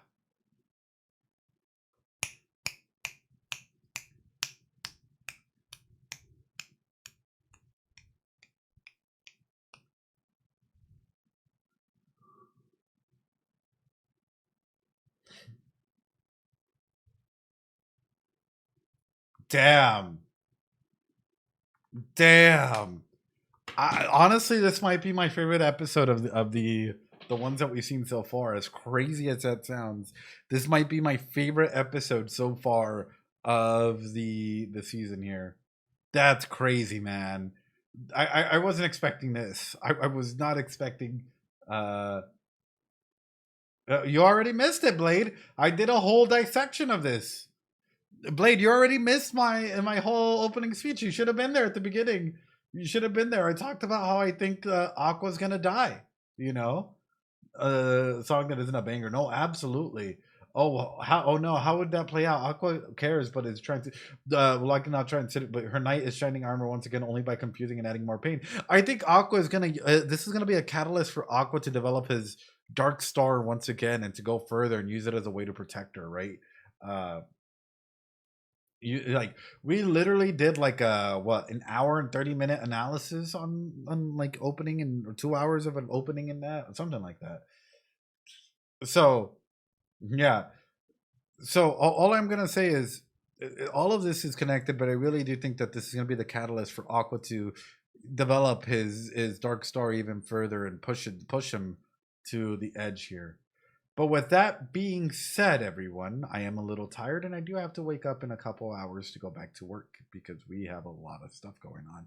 I appreciate each and every single one of you guys for being here over on YouTube. Practice some self-care. Take care of yourself. I hope you enjoyed the analysis. Make sure to leave a like, comment, subscribe, that horror deal. Follow all of these wonderful creators, Chaos Puppies, Loridi, Otaku Spiritu. Show them all that love and support. Please, y'all are absolutely amazing. YouTube, take care of yourselves, and I will see you guys later.